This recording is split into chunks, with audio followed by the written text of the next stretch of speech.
How's everybody doing? So welcome to 2021 and our first Ask an Angler edition. Today we're going to be going and talking about pre-spawn bass, primarily largemouth. We'll touch on smallmouth and spotted bass a little bit. This is typically the hardcore anglers' favorite time of the year.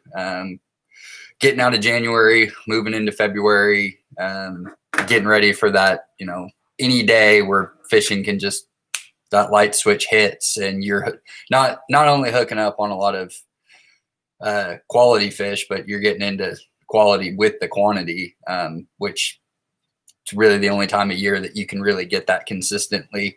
So we got a lot to cover in 2 hours.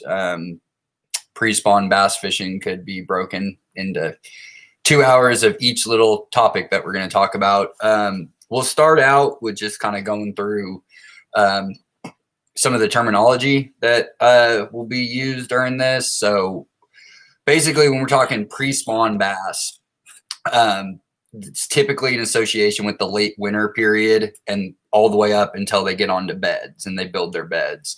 Largemouth bass in the state typically spawn in water temps that are in the mid 60s, so like 62, 63, 64, 65. It's going to vary from body of water. And a lot of this pre-spawn and wintering tips that we're going to talk about, those vary by lake. There's no substitution for fishing. You got to get out there and use it. The tips that we'll cover today are going to help you be more successful. Maybe you learn something new, but you got to get out there and fish. So having said that, let's kind of talk about where we're at right now. So we're in the middle of January. Weather's been pretty stable. You get a couple of nice days, couple of cool days. But January typically at least for the last few years, has been pretty consistent. We haven't had any of those big hot days just yet. So most bass, your larger bass, they're going to be out in, wintering areas, which is going to be depending on what type of body of water you're on. So if you're on a big reservoir versus a pond in your backyard, depth is all relative. So largemouth, typically their migration route from their wintering to their spawning grounds isn't typically as far as say like a smallmouth or a spotted, where those fish might travel greater distances to get to their spawning routes. So the best way at this time of year to really start to dial in on consistent fish is process of elimination. So that in April, when those water temps hit 62 plus degrees, you are going to be focusing all your attention on known spawning areas, which are going to be typically in the back on a big reservoir. It's going to be in the backs of coves, protected flat shelves that are on the less windblown side of a point, but they're looking for shallow, consistent, that they can build their bed and they can spawn. So we know where they're going to end up at. There's a lot of places that they can be at, in this pre-spawn period. Technically right now, it is pre-spawn. It's a little early. This is still basically winter fishing for bass. But it's going to, that light switch can go really quick, especially one thing that a lot of anglers spend too much time worrying about, the fronts that are coming through. So, a cold front came through, it's going to screw up fishing for a few days, or, warm fronts come through, we got to get out there and we got to hit it. But the fish with their actual spawning cycle, in addition to those water temperatures slowly and stably climbing up, it's length of day.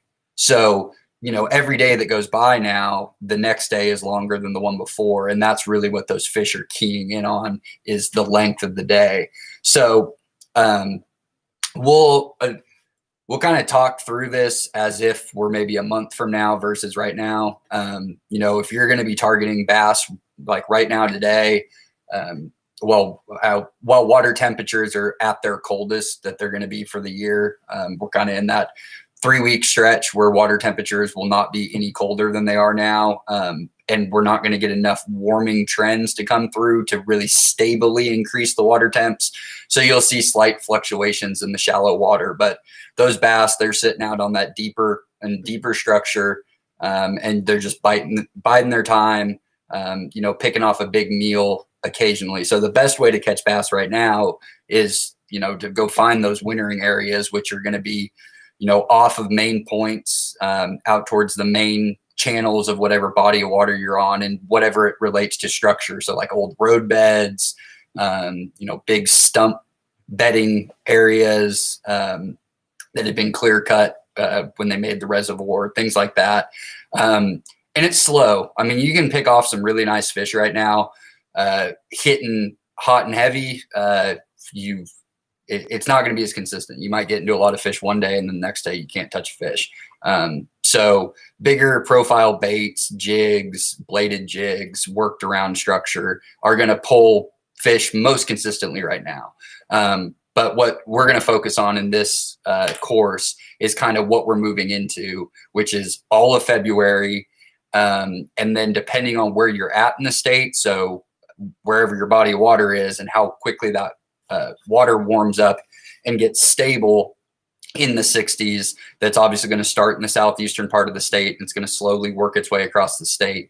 So, pre-spawn in the southeastern part of the state, is right now, or we're right into it. And that spawn is going to hit quicker than it's going to hit in northwestern Oklahoma, where, it could be middle of April before those water temperatures finally can stabilize in the 60s. So that's always something to pay attention to when you're going out on the water at this time of year is what's your water temperature at?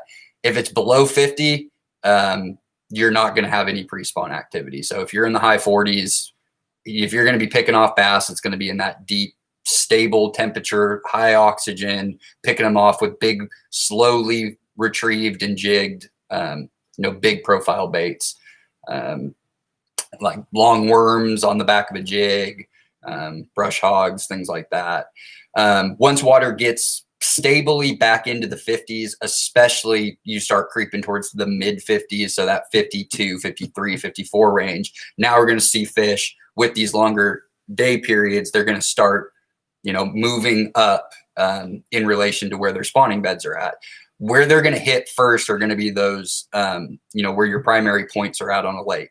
So if you know that spawning beds are in the back of, a creek arm or a cove, and that, when you get to the water, start in the shallow. If that's easy process of elimination, because there will be bass in shallow water all year long. Your bigger fish are more likely to move out, but on any given day, those fish, you get, a couple hot days in a row. You always kind of want to look at the third or fourth day of a warming trend. So if you have a big front that comes through and, today it's 40 degrees and tomorrow it's 60. Well, yes, you're going to catch some fish tomorrow because that temperature is warmed. If it comes in and it's 60 tomorrow and 62, 63, 60, before you get another drop off of cold air, that third and fourth day are going to be much more productive fishing days than the first nice day that you have. Obviously, that's not always convenient. If front comes through on a Friday night and all you have is Saturday, that's do it. Maybe go Sunday if you can. But that first day, that's where we typically see a lot of people rush to a body of water to go fish because it's like, oh man, it got hot all of a sudden. So those fish are going to be active, and there will be some, but it'll really be that second, third, and fourth day where you see those, more consistent, bigger pools of fish that will suck in. So, your primary point, if you're coming back into a creek arm and you're working your way back out, well, you hit those shallows. Well, if the fish are shallow, then you're on them. There's nothing better than getting into a lot of bass in shallow water in the backs of creeks and coves, because you can, if they're dialed in on that, throwing shallow diving crankbaits, lipped or lipless, you're going to get those big reactionary bites during the pre-spawn because they're looking to gorge for the spawn. They're more likely to take a strike at something that's faster moving than what they would be like today. So really, as they're moving, pre-spawn, if you start your day thinking I'm going to go out, I'm going to fish for them in the deep water and see if they're still out there, and then I'm going to move up the shelf onto the primary point, and then I'm going to work the primary point, then I'm going to hit secondary points as I move my way back into that creek channel. You're going to cover a lot more water, and you might end up finding the fish where you could have found them to begin with. But if you get in the back of a cove, during the pre-spawn and you're not picking up fish, that's an easy one. Okay, they're not back here, because you'll pick it's tighter area, so you're gonna hit more fish quickly. And if they're not biting and they're not there, then that's an easy step to eliminate, to then kind of move out, fish those secondary points as you move out of the creek, or the back of that creek or the back of the cove. Remember, especially if it's most arms of a reservoir, especially in Oklahoma, because we don't have any natural lakes, every arm, every cove that you go into was once a creek bed, for better or for worse. So there is going to be some natural contour out in the middle that is going to be that highway. So that migratory route for fish coming out of the deep water from their wintering into the pre-spawn, and the areas that they can be at during that pre-spawn, they're still going to use one navigational route to get up there. So that helps with, identifying where those fish might be throughout the course of a day, or, through a week. So that kind of covers basically if you have one creek arm that comes out and you're talking the middle of the lake, here's the fish right now today. And then we're going to cover all the places in between there and where their spawning beds are at, and how you target them in those certain areas. But again, you have to be on the water, putting in the work to figure out where they are in a given day, because you could get, a wind shift, a pressure change, anything. But if you know where those fish have to go and where they're starting from, you can kind of pick them off in between. And fishing is never really as consistent for big fish and lots of numbers of fish as it is during that pre-spawn period, especially as we get later into February, early March. So the 5 things we're going to focus on as far as baits to use are going to be swim baits, jerk baits, crank baits, jigs, and bladed jigs. We're want to try to keep it simple as far within those different baits. So for patterns to use, and how that associates with like Oklahoma fishing, because we have a wide range of different bodies of water as far as the substrate, the water clarity, things like that. And that's going to influence, what those fish are associating with their prey and the patterns that come with that.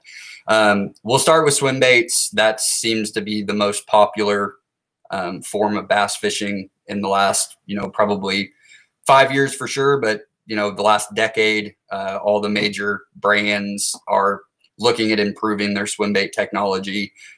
Most people in Oklahoma who are targeting big fish, and this all over the southeastern part of the country, they're going to be using umbrella rigs or Alabama rigs. There's lots of different types of these. This is a young umbrella junior, or it's got 5 arms off of it, flashers, and you can put anything you want to. You put on a pre-molded swim bait where you don't have to do anything; you just hook them on, or swim baits where you had to put a jig head on with it. You could run like road runner heads and put your swim baits on. But the closer we get to the spawn, you're just throwing basically a bait ball in front of a big fish. So these Alabama rigs, umbrella rigs, have consistently produced the largest largemouth bass basically across, the middle of the country. So from the Carolinas all the way to California, that kind of stretch through there. Umbrella rigs have been pretty much the #1 producer of big bass and lots of bass. The reason for that is a swim bait is mimicking what those fish are really seeking at this time of year, which is high caloric fatty fish. They want to get as much in their reserves as they can. The spawn takes a lot out of them, especially male fish, because they're defending the beds, they're building the beds, they're doing all the work, and the females are trying to obviously provide as much nutrient content for it to grow those eggs and get them as healthy as can be before they lay them. So that's why the biggest bass of the season are typically caught in February and March. And that is especially true in Oklahoma. Of the top 20 largemouth bass caught in Oklahoma, 16 of them were in March. 3 of them were in February, and I think 1 of them was in April or May. So we're coming up on that window of, as we get to later February, you're really going to start seeing those big fish caught. And a lot of them are being pulled out. If you're not fishing in tournaments or things where an umbrella rig isn't allowed to be used, just for recreational anglers, using an umbrella rig with swim baits is going to be your most effective way. You can cover a lot of water, and you're just putting a big profile in front of a fish, and that profile happens to be what they're most interested in. Jigs and bladed jigs have always been able to create that big profile bait. But at this time of year, those bass, as they're pushing up, those swim baits will typically outperform, your jigs and your bladed jigs. So crankbaits and jerk baits and things like that, and then soft swim baits. But really, you're going to get the most bang for your buck on like those big umbrella rigs off of those primary and secondary points. So if you can find, where that creek channel comes through back to the spawning beds, being able to run that, especially if fish will suck up onto a primary point and they're up on top of it, you can just run those umbrella rigs parallel, with your drop offs along those points and just pick off fish left and right. And you're also going to find those bigger fish that are looking to engage in those bait balls that are, they get pushed up into that shallower water after 3 or 4 days of warmer temperatures. That shallow water is more susceptible to go up and down. So typically, towards the middle to second half of the day, those water temps in that shallower water, off of points, or backwater, they'll heat up, but it takes them until noon, 1 o'clock, 2 o'clock.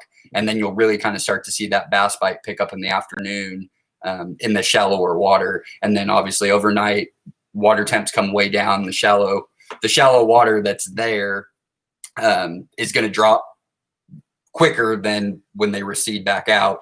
So, you kind of work those ledges and out of their migration route channels and work up. And that's where swim baits are really effective, is targeting those ledges. You start getting back into the backs of coves or any areas that have like a lot of heavy submerged, maybe middling depth, somewhere between like 6 and 12 feet, where you have a lot of timber or brush piles and things like that.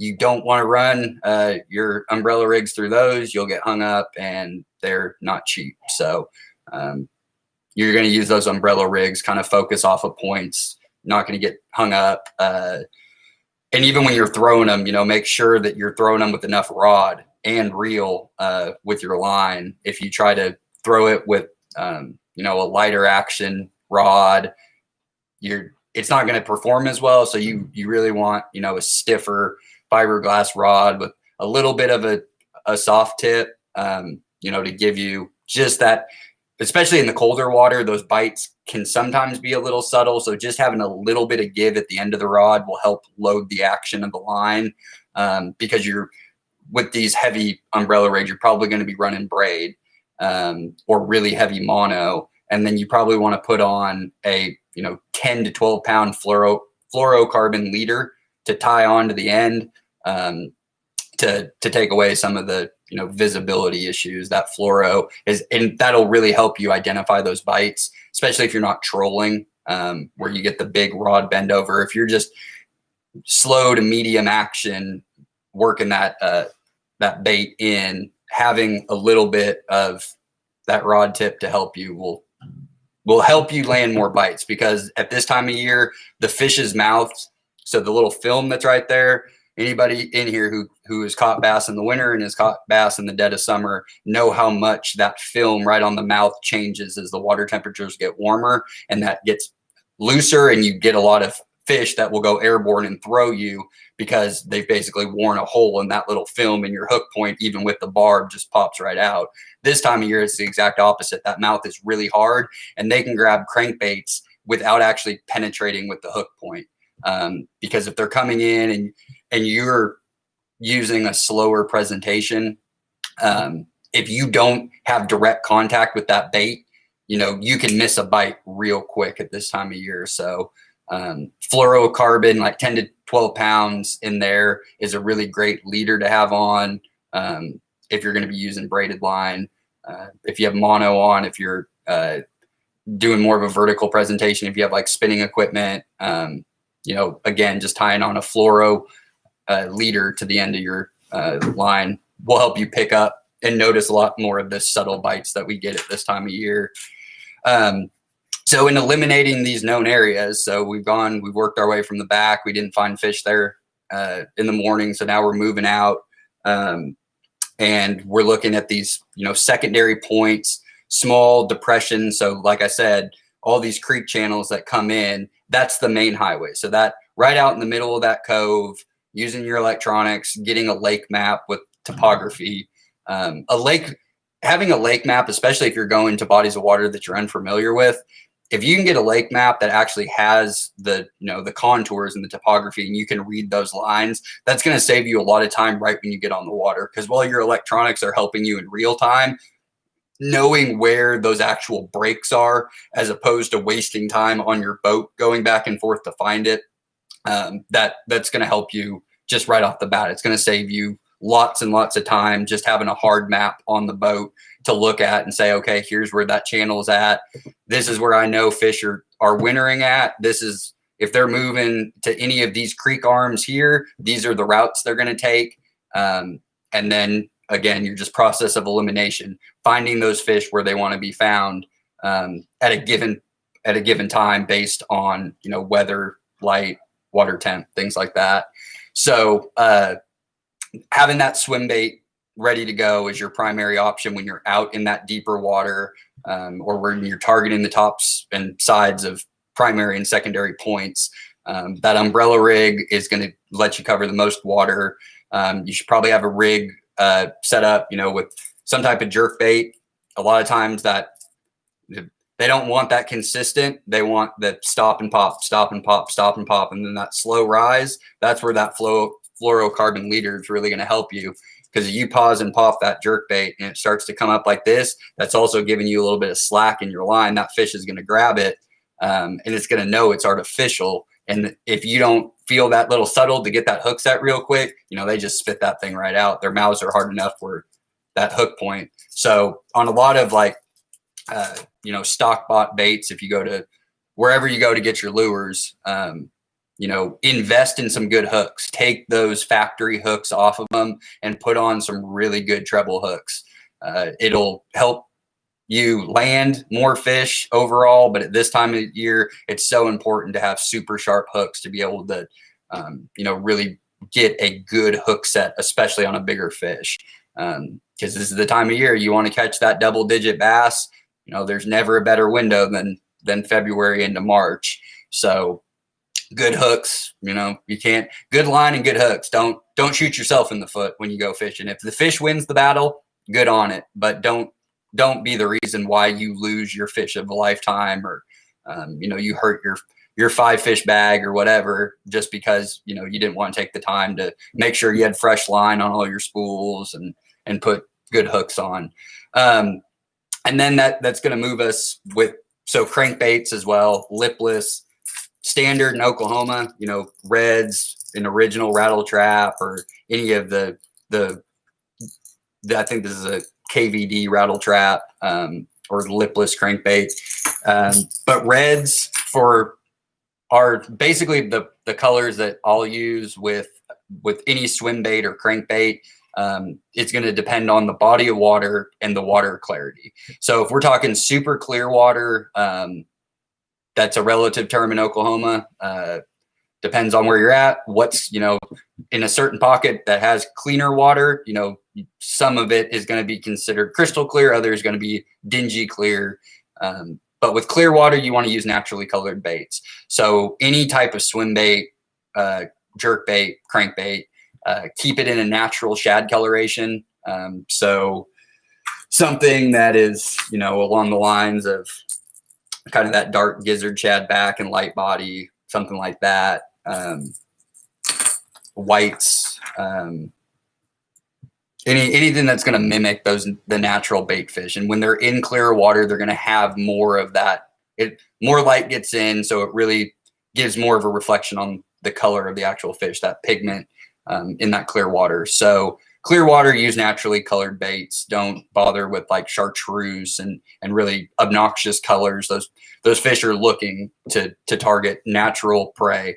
If you get up into central Oklahoma, lakes like Thunderbird, Arcadia, that are really red colored, or any lake that has lots of like clay outcroppings, where the water might be clear, but as you get closer to the bank and you're fishing, any type of rock point structures that come in that are more of that red clayish color, then, utilizing red. Most of Oklahoma, that red rattle trap is tried and true in just about every body of water.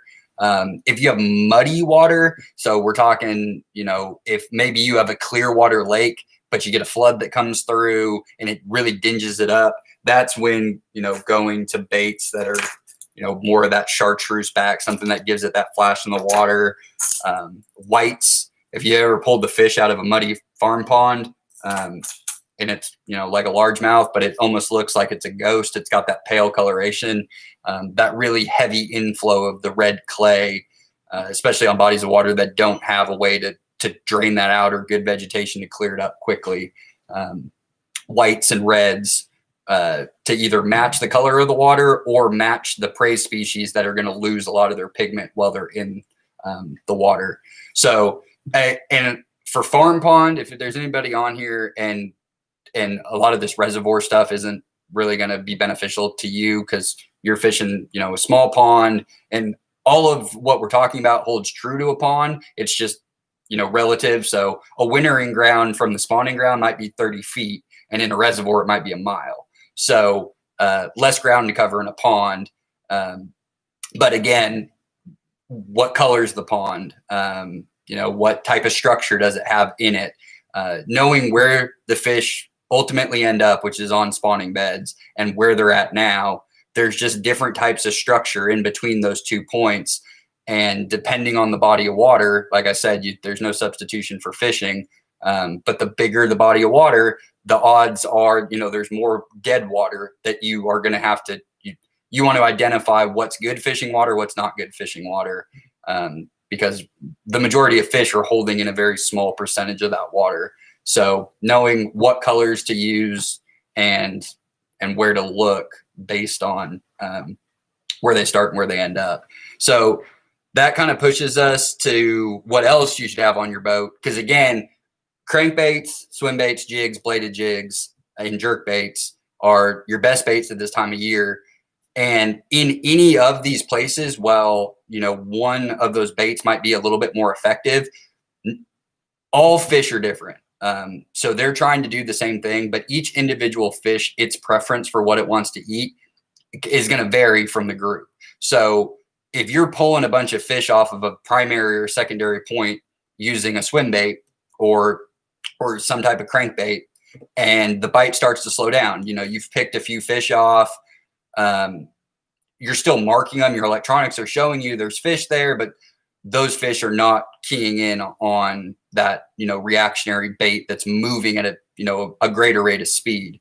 That's where having your jigs and your bladed jigs and your jerk baits ready to go, and tied on, the winter time, especially if you're out on a boat, having 5 rods rigged up is always a good strategy. If you're going to your local pond or a smaller city lake impoundment that you're bank fishing it from, take 2 rods just so you can kind of cut down on tie time of changing out baits. So putting a swivel on, little snap swivel for all of your crankbaits and swim baits, and then having your other rod ready to go that has your go-to jig or something else on it. And, just it cuts down on time because that's a big thing. You can lose a lot of time at this time of year when you're fishing because you do hit those lulls throughout the course of the day. You might have been hammering fish for an hour. All right, we've exhausted this point or this, wherever we were fishing at. So now we're going to move to the next spot. We get to the next spot, we're not catching any fish. And all of a sudden, that just naturally you kind of slow down, which helps you pick up fish, especially if you're using jigs or, big profile baits that you're either bouncing in or erratic retrieve or you're maintaining contact with the bottom. You want to be slow at this time of year. The slower, the better. That's why when you can use naturally colored baits or what they're looking for, it's slowed down. It gives them more time to look at it, but at the same time, they're kind of in that gorge mode where they're not quite as judgmental when it comes to picking off, what you're showing them. So, just, being aware of that, but jigs, we'll move into that. I'm partial to 2 different color patterns in the state wherever I fish. I really like green pumpkin as a base with red and black mixed in, or black as a base with blue mixed in. So for all the jigs that I have, so a bladed jig, commonly known as a chatterbait. Some of them have rattles in the jig head, or they'll have it looks like a little backpack on them, and that'll have some rattle balls that are in there that add noise. This is just a standard Z-Man chatterbait. So it just has the bladed action. I'm partial to these as opposed to just a normal, football headed jig that's got a little bit of vibration noise in it, but doesn't have the blade. These ones, I just feel like you can fish these in a lot of different ways. You don't have to just jig them straight in. You can swim them.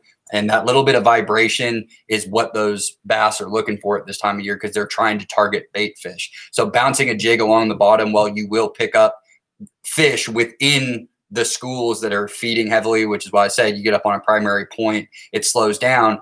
Well, start working that jig in the same spot you were working those swim baits or crankbaits and having success. And you will more than likely pick up an additional fish or 2 in that same exact area that's targeting a completely different bait than what it was hot and heavy on for the first 45 minutes. And you picked up, 7, 8, 9 fish or whatever.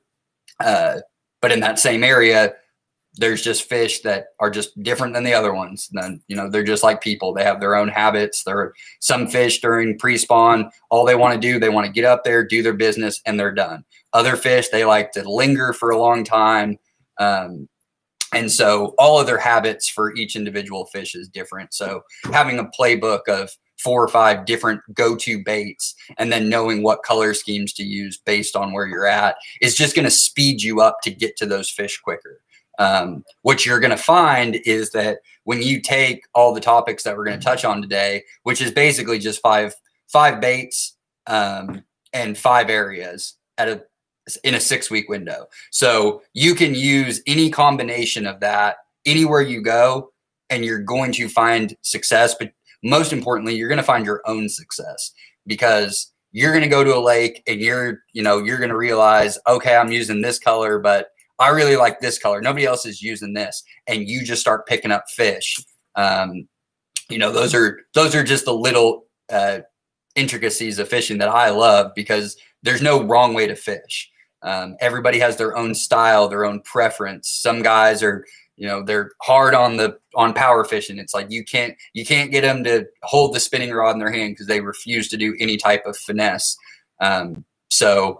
And then back and forth. And then within those segments, there's guys who, I'm a lit crankbait guy, or I'm a jerk bait, or I'm a swim bait. Everybody has their own little deal. But ultimately, what we're trying to help you guys with is understand just some basic fish behavioral principles so that when you go out and fish, you can apply your own fishing style to these areas and have success. And fortunately, this time of year, you're more than likely going to pick up, the biggest bass you've ever caught. That's that potential that exists right now. It's like deer hunting during the rut. Just you get on that one big fish the one day, it makes the entire season worth it.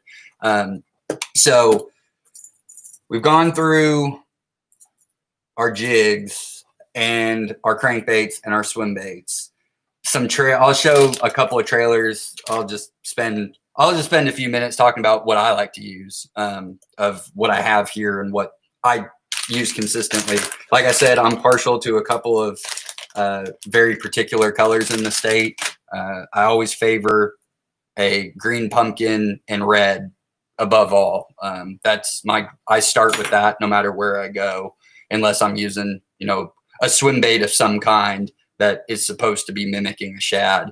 If I'm using anything that is creature, jig, tubes, I'm using a green pumpkin. Some brands, the watermelon is actually closer to the green pumpkin color that I like, and other brands, the green pumpkin is what they call green pumpkin is way, it's almost like a orange or something like that. So most of what I use, it's this. I think this one's actually listed as a watermelon, but like tubes and things that are going to have, this is my primary color. So, and I typically like to use tubes a lot for bass fishing. I'm a huge proponent of quantity with the opportunity for quality, but I prefer quantity any day of the week. I just want to catch as many fish as possible. So this is the one time a year that for me as an angler is way different than how I normally fish, because we are using big profile baits to target big fish. And it kind of breaks with what I typically do. And I'm more of a finesse angler. I like to use weightless worms and jigging tubes and things like that to pick up sunfish and bass and crappie all in kind of the same, day of fishing.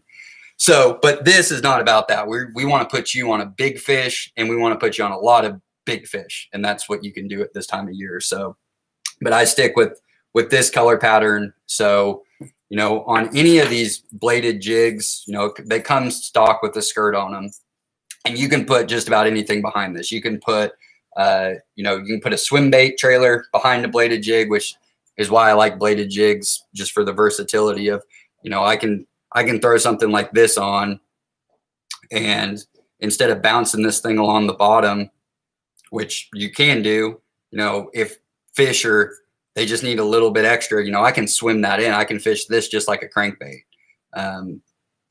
Or you can, let this thing hit the bottom and pop it and pop it and pop it back in. But this will give it, the presentation as a bait fish. But we can also use the same exact jig, and I can take a big trick worm or a tube or a brush hog and fish this thing closer to the bottom and fish it more erratically, with either a trick worm back behind it, a stick worm, or a brush hog or something like that, and fish it as trying to mimic, a crawfish or, some type of non-fish prey that they're targeting, but I can use it all with the same bait. So having, these are my two color profiles that I use.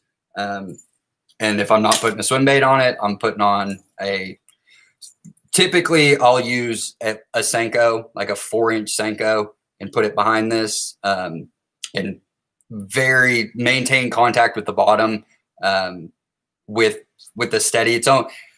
It's being jigged, but it's not a quick pop. It's more of just a very slow, kind of slow enough where it can maintain that contact with the bottom. It's not hopping way up and coming back down.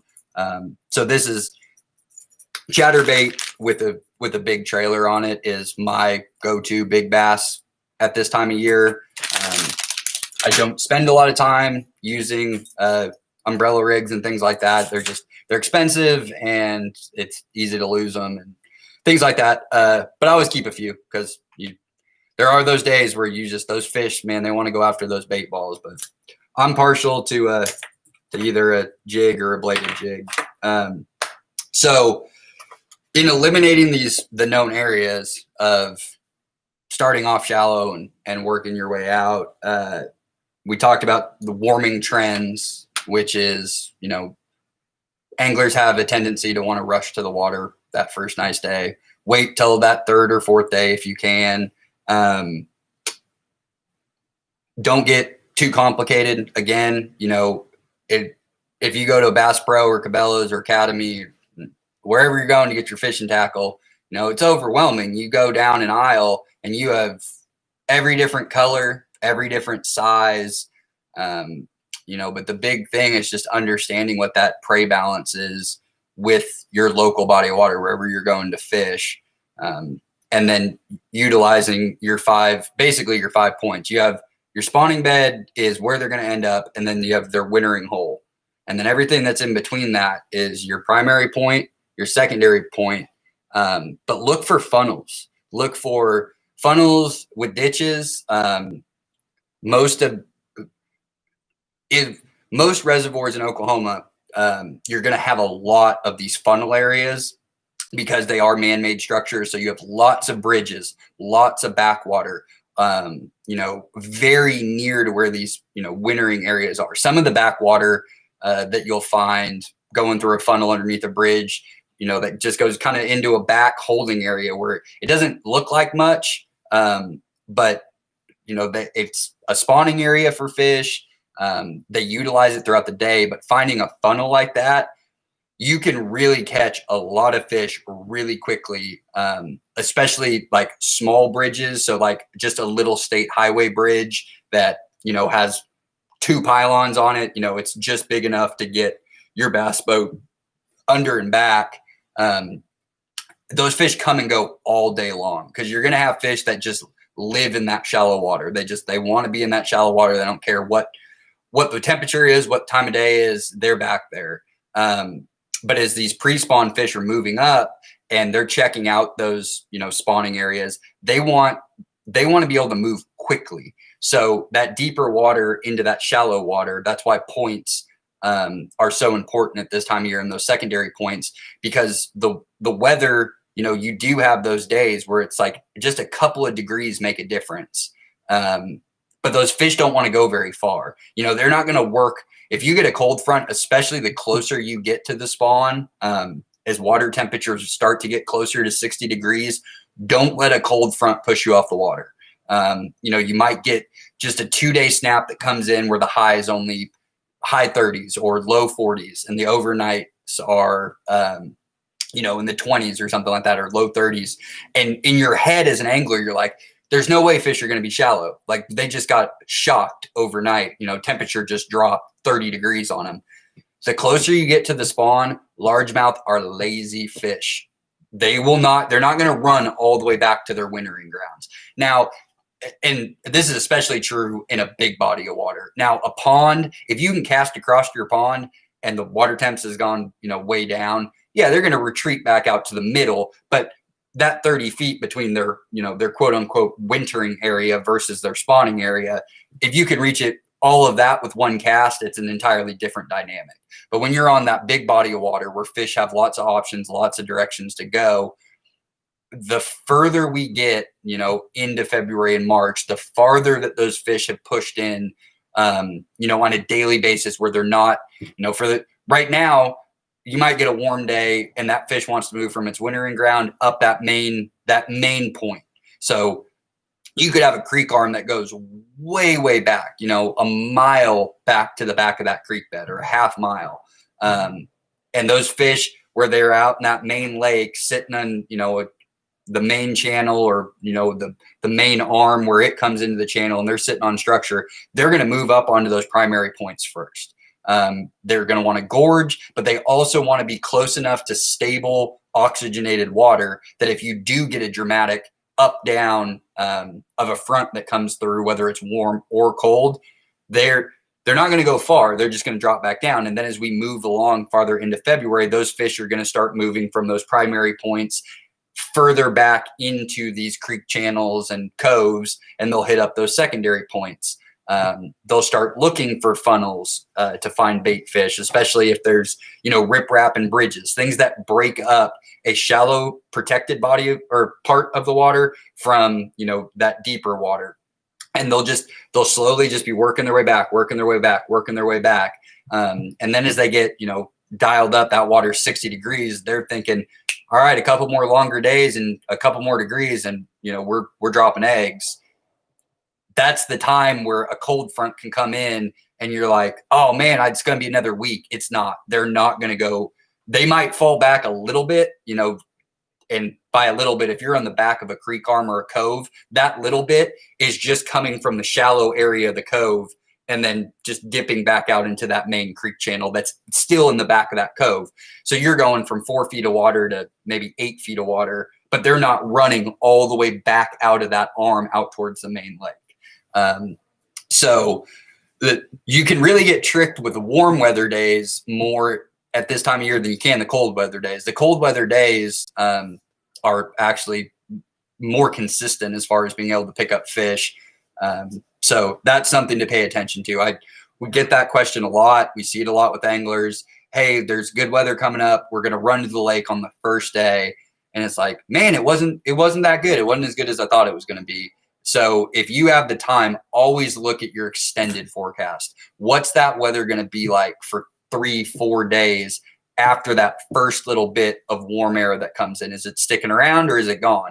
Because if it's sticking around, that gives the pressure. Because anytime a front comes through, especially with north fronts that come in at this time of year, they're typically associated with really high pressure. Fish don't like high pressure. It messes with their swim bladder. It affects the bite. They're going to retreat to cover and structure and let that high pressure pass.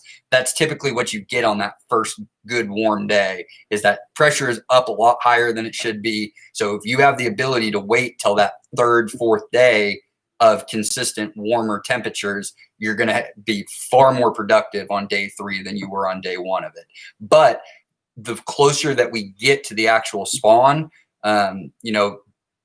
a quick drop down is not going to move fish very far one way or the other, because right now they're in their wintering areas in most bodies of water. Water temps are around the state are basically below 50 in most bodies of water. You're hovering right in between like 47 and 50 degrees. That's wintering weather all day. Some lakes, 50 degrees is the number to start moving them. Some lakes, 55 is the number.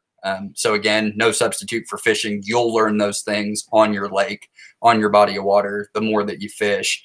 But don't, right now you can go out, you can hammer those wintering holes. It's going to be slow. You're going to pick up a few fish. You might pick up a good fish.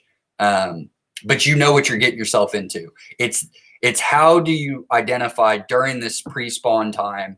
Fishing is consistent somewhere on the body of water. You just have to identify where it is.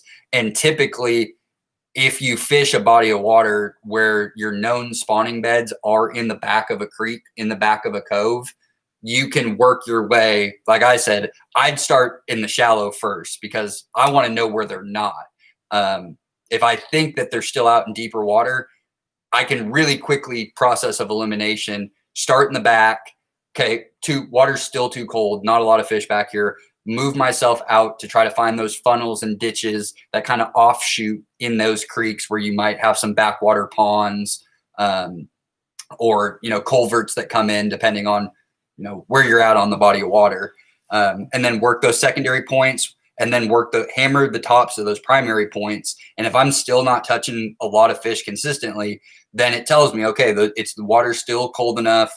Nothing's really happened. The majority of these bass, I know to go back out into the main lake and focus on the humps and the ledges that are around the main river channel, the main creeks that come out and hit that main, that is their highway. And that's where they like to winter, especially if there's structure. If you have rocky outcroppings, underwater ledges, things like that, you could be in 30 foot of water, you could be in 50 foot of water. It's relative to the body of water, but you very quickly, once you got there, eliminated where they can be. But too many people avoid shallow water in February, and they shouldn't. They shouldn't be overlooked. A lot of these bodies of water, they're springs, on certain arms. All it takes is 2-3 degrees of water temperature it's a light bulb. It's crazy how it happens. It's fun every year. It tricks the best of anglers every year. Every year we think we're smarter. We figured it out last year. No year is the same. No fish class is the same.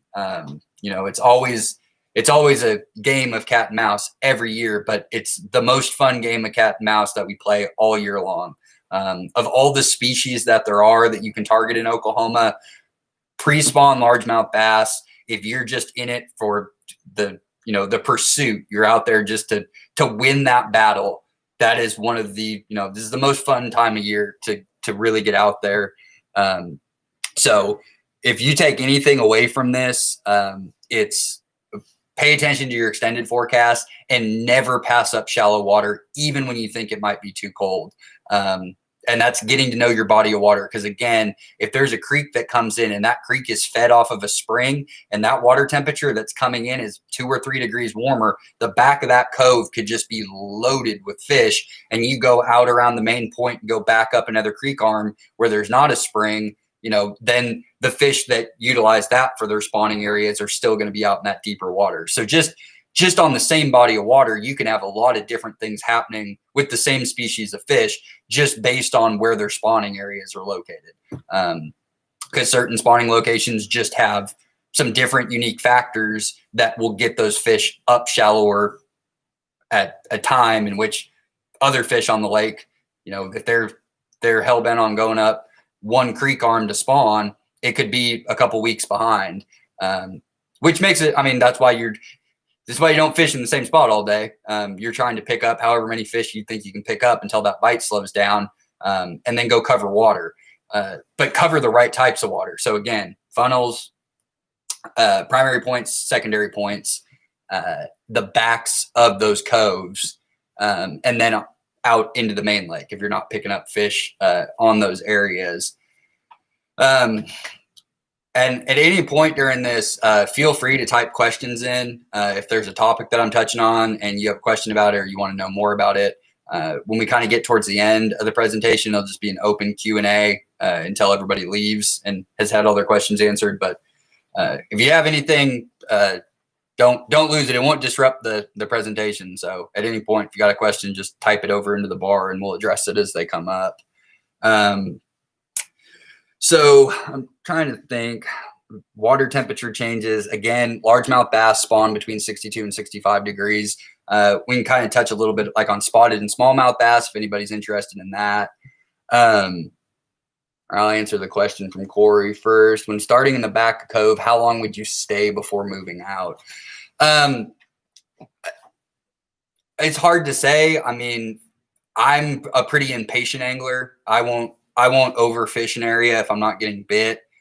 So if you're in the back of substantial creek arm, no cove or creek arm is created equally. So you have to take into how big is it? How far out to the end of it do I need to go?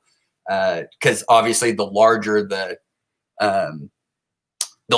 creek arm is, if the main river channel is 2 miles from the very back of an arm, there's a lot of fishable water in what would be considered the cove or in that creek arm. So fishing in the very back of it in water that's, less than 6 or 8 feet, if I'm hitting it first thing in the morning, I'm gonna, throw top water on, and see if you get anything to come up, like a whopper plopper or something, or a buzz bait, something that's going to make a lot of noise up on the top, not something slow and terrestrial. The fish know there's not frogs right now, so they're not looking for a big profile frog swimming across the top, but they're looking for bait fish that are cruising. So any top water, like a dog that you can walk across, but anything that's got a blade, or those whopper plopper, anything that's got that propeller on the back that makes that gulp, gulp, gulp, gulp, gulp, that goes across. I'd start with that, throw that, maybe 25 casts, and then I'd work a crankbait or 2, and a jig. And if I'm not getting bit, I'm just going to keep moving myself farther out towards the main lake. So from there, I'd go hit, if there's any funnel points, if there's any bridges that go back into that main arm, especially if there's backwater behind it that's large enough where you can get your boat on it. I'm going to work those areas. Typically, you can get a false funnel, is what I call it, is you end up in an area where you hit a bunch of fish real quick. And you do it very consistently. You show up to the lake day after day after day. Bridges and riprap, especially bridges with riprap, there are fish moving there all of the time. So it kind of suckers you into this false sense of confidence that, man, I'm hammering the fish. I have them patterned. I know what they're biting. it's more a byproduct of that's just a natural little pinch point where those fish just have to go all day. So you're getting, fish that are moving from that shallow out to the deep and vice versa. So especially if you're in a tournament or something like that, don't hit those areas very hard. Get them first thing in the morning after you work the backs of the coves, and go pick up a few fish off of them. But the second that bite kind of slows down a little bit and you're having to work harder, maybe you've switched from a jig, or you've switched from some type of swim bait or crankbait. Now you're working a jig through there and you picked up one or two more fish. Leave it alone for a while. You can come back to that later on in the day, and it'll replenish itself with ready fish. So if you're a recreational angler and you're just trying to catch as many fish as possible, anytime that you have those little funnel areas into backwater, those are always, spend a little bit of time there because you're going to pick up fish. Just don't, if those are the first fish you caught all day and they're in those funnel areas, just don't put that in your mind that that's the pattern, that you have the bait, the size, the speed all figured out. Those are just congregation areas. And then, so from that, if I wasn't catching them in the backs of the cove in the morning, and I don't think that there's going to be any type of temperature increase in water where there'd be fish that would just suddenly move in at any point of that day, then you just work your way back out towards the main lake. Those secondary points. So for anybody on here, fishing vernacular is awful. I don't think there's any true standardization of a lot of these terms, points and funnels. Everybody's kind of got their own description of them. But for a primary and a secondary point, the primary point is if I just draw a picture. If this is your arm if your creek branch is way in the back, then you have these rocky outcroppings, and here's our water. So if this is the back of the cove back in here, and this is all land in this, and this is all land in this, the primary point is that the primary piece of land that's jutting out into the main lake. So this is the primary point, and a primary point that's going out into the main lake. And again, if you have a contour map and then using your electronics, you can see the contours of where those go. Not all points are created equally. Not all coves or creek arms are created equally as far as how many fish want to go back in there to spawn, how often they use. You might have two points leading back into a creek arm and one is favored over the other. That's when you start hearing people talk about wind-driven points versus the non-wind driven side, and where bait gets sucked up into and where fish might be holding. But for the purpose of this, when I say primary point, I mean the main land mass that is what is establishing a branch of the main river channel. Because that is what it is in Oklahoma. Everywhere you go, there is a main river channel, and then there are arms and coves, and some of them are major tributary arms that come in. Other ones are old dry creek beds that very rarely have any water that inflows. But on the bottom of the lake, the actual substrate, those channels are creating those highways and those contours, and that's what fish are relating to at any time of day, any time of year. They're always using those creek channels and river channels as their transportation system. Flats, we're not really going to talk a lot about flats in this presentation. Flats are kind of feast or famine. And again, so a flat is any area of even depth for a sustained period. So oftentimes you'll get flats kind of out at the creek mouth, sometimes the bottom of that, where it goes into the main river channel back before it was dammed. That was kind of that slow moving water when it hit the main river and a creek was coming in, and it widens out and it becomes your little floodplain.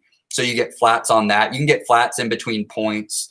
Or if there's island outcroppings off of like main points, typically the area in between it is a flat or a saddle.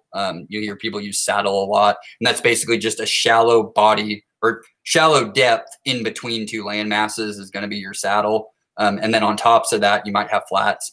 The problem with flats at this time of year is it is feast or famine. You can get on those things and you can hammer fish or you're not going to touch a fish. There isn't a whole lot of in between. If you work primary points, secondary points, funnels, and those backwaters and the backs of coves, you're going to consistently catch more fish. You might not ever get them in bulk. You might not ever just get the one after another. But if you pick up 3 fish and 20 casts, 5 fish and 40 casts, 50 casts, something like that, it's a substantial amount of fish, especially this time of year, because you're more than likely you're going to be catching 5 fish that are 4, 5, 6 pounds, and then with the potential to hook into a real lunker. Oklahoma, anything over 8 pounds that's a stud fish, especially in the northern lakes that don't have any of the Florida strain stocking in there. A northern strain largemouth, 8 pounds is a really big fish, 8 to 10 pounds. So if you catch fish out of a pond, anything over 6 is. But this is that time of year where those fish just really do not discriminate like they do post spawn. Even in the fall when it picks up again, and fall fishing is just a revert, post or that fall gorge versus this pre-spawn gorge. It's just kind of happening in reverse. They were moving those shallow bays and working their way to their wintering grounds, and now they're coming back the other direction. But typically at that time of year, you're not touching as many like large fish. So a large bass is going to be anything over 4 pounds. But you're going to pick up a lot of them at this time of year, which is, you fish during the spawn or post spawn, and you can get on those days where you're picking up lots and lots of fish, but the average size fish seems to be hovering like right around 2 pounds, 2.5 pounds, and you just can't get over that hump. This is the time of year where when you pick up those 3, 4, 5 fish in one area, oftentimes they're all 4, 5, 6 pound fish. And they're not discriminating at what you're showing them. So then if we're going to talk about like what a secondary point would be, a secondary point would be anything that's back in that main branch. Rocky outcroppings, anything like that are going to be, just the little points that will pop out. They're very easily, recognizable. And all that is just a few fish, the farther back into those coves that they push, those secondary points they have all of the same structure concept as that primary point, but it's farther back in. It's a little bit more sheltered. They're typically less. It's a smaller area. That main point that goes out, that's a lot of ledge area to cover.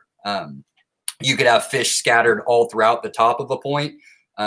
So that's going to be, as the land hits the water and it's going under, here's the water surface, and your land is kind of slowly going out. You'll get some shelving as it kind of goes down. And those fish will stack up, depending on where the bait is at. But they like to have that quick drop so they can just fall back into that. If there's pressure changes or anything that they, weather-wise they're not liking, they have a quick fall back into that deeper water. That same thing happens as they push into overall shallower water. The farther they get back into these creek arms and coves, the closer we get to the spawn. So those secondary points, they're doing the same exact thing. They want to be able to get up onto those points, feed on bait fish. But then if there's any type of change where they feel more comfortable, they can drop right back off of those. So anytime you're looking for points, look for points that have a lot of character, structure, boulders, any type of tree limbs or logs, things like that. Because not all points are created equal. Most of your secondary points are just kind of little sandy promenades that come out off of, a clay beach. So there's not really a whole lot to it. There's not a lot for bait fish to want to hold there. So your predatory fish also won't. So anytime you find those secondary points, look for ones that have lots of character to them, that just don't look like the other points that come out. And those are typically going to attract more fish.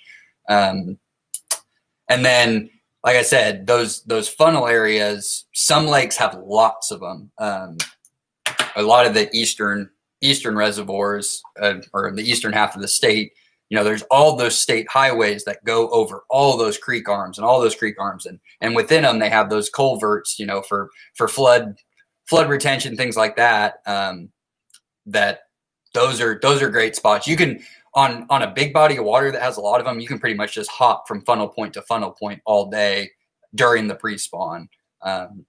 obviously once you get to the spawn, your primary focus is the backs of those coves or sheltered shallow flats wherever there are, known spawning areas. That's pretty much what you're targeting. But your bass right now are really looking for 3 or 4 things, or 3 or 4 areas to hang out at that are going to offer them the biggest food supply. And that's another thing, is just understanding that predator-prey relationship.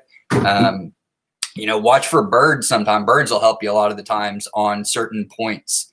If you see a lot of, especially diving birds that, are clearly on the water looking to eat fish, that can help you identify, subtle bait balls that are, it doesn't have to be 10,000 birds. It could be, just 15 birds that just kind of seem out of place. They're just sitting on top of the water, over what looks like, a point that comes out or a shelf or something. So those are things to look for at this time of year, because like I said, these bass are looking to eat shad, bait fish. They want calorie, fat rich, for the males, so that they can have the stamina to survive the spawn. And then for the females to grow those eggs and give them all the nutrients they need to be as healthy and viable as possible when they do drop them. And they get most of that from eating fatty, fish like shad, which are, high in oil, that, just they're nutrient rich for those fish to eat. So that's why, swim baits have just become so effective. And, to the point that at this time of year, most big bass anglers are specifically targeting, large bass with umbrella rigs. That's just, they know that that's going to get the job done. But not everybody, like I said, everybody fishes differently. Not everybody likes dragging a big umbrella rig all day. Some people don't like trolling crankbaits. You don't have to cast and retrieve always to hook into bass. The lazy angler can throw 5 rods off the back and run different crankbaits at different depths and just work those points. It's a great way to, especially if you're unfamiliar with the body of water, you've never been there before. You learn a lot about that body of water by hooking up a few different,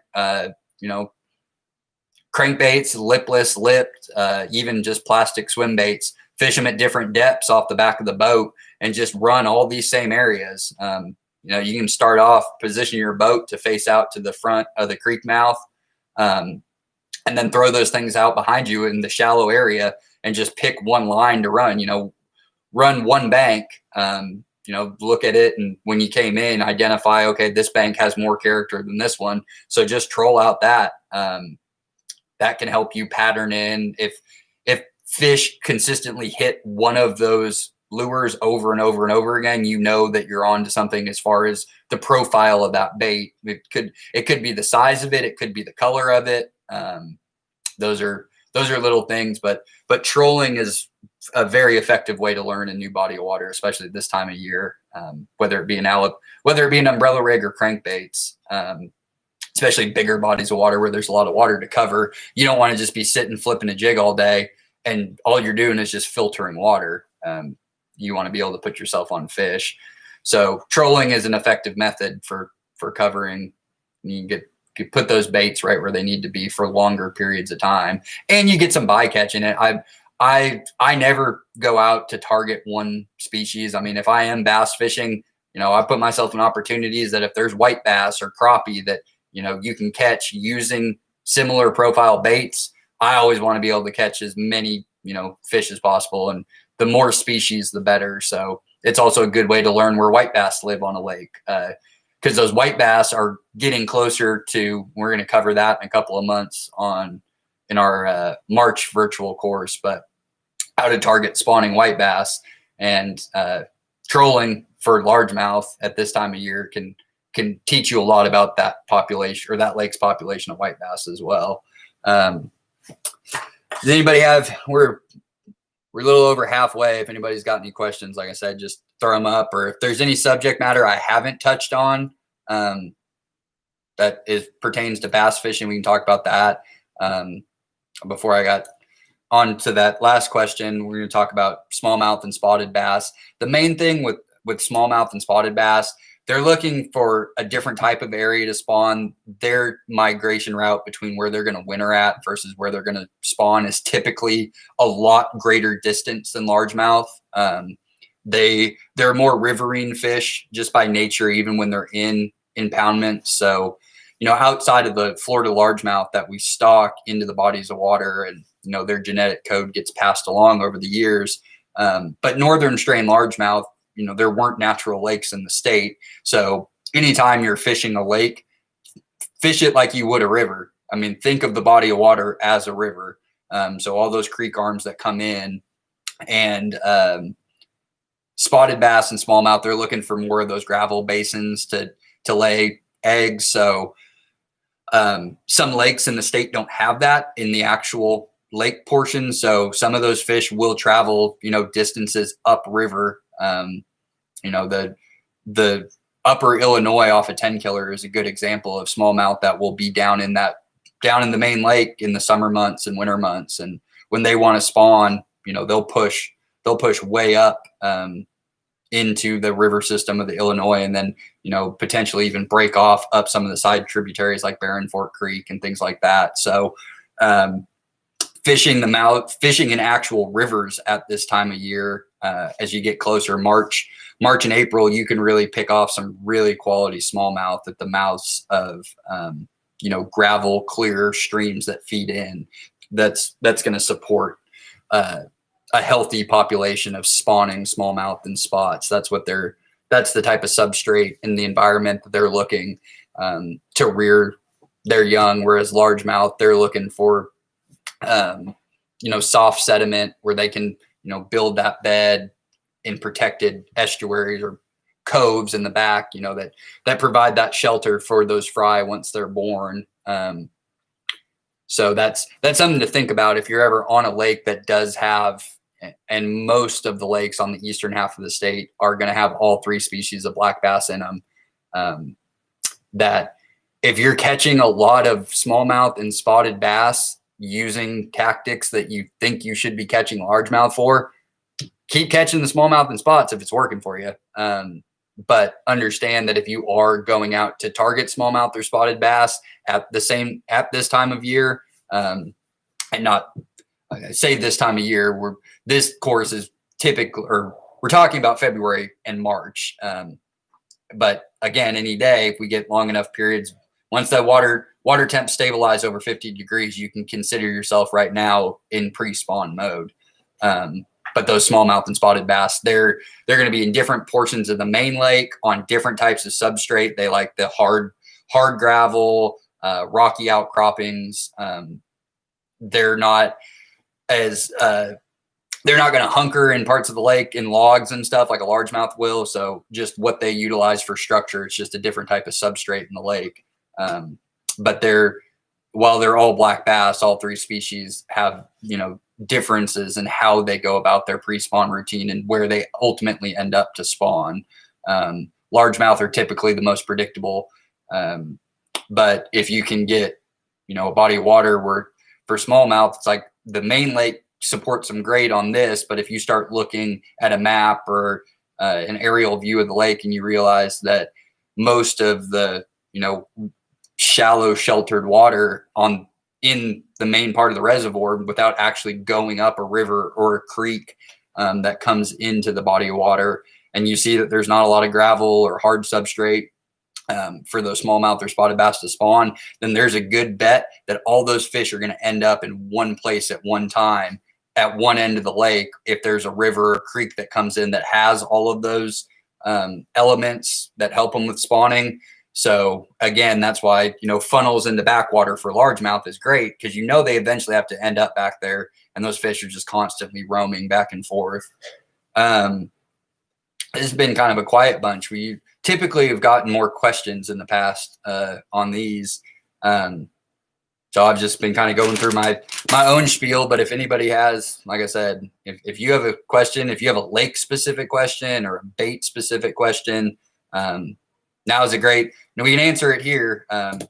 These videos are all available on our website after we've concluded them. So you can always go back and watch a certain segment.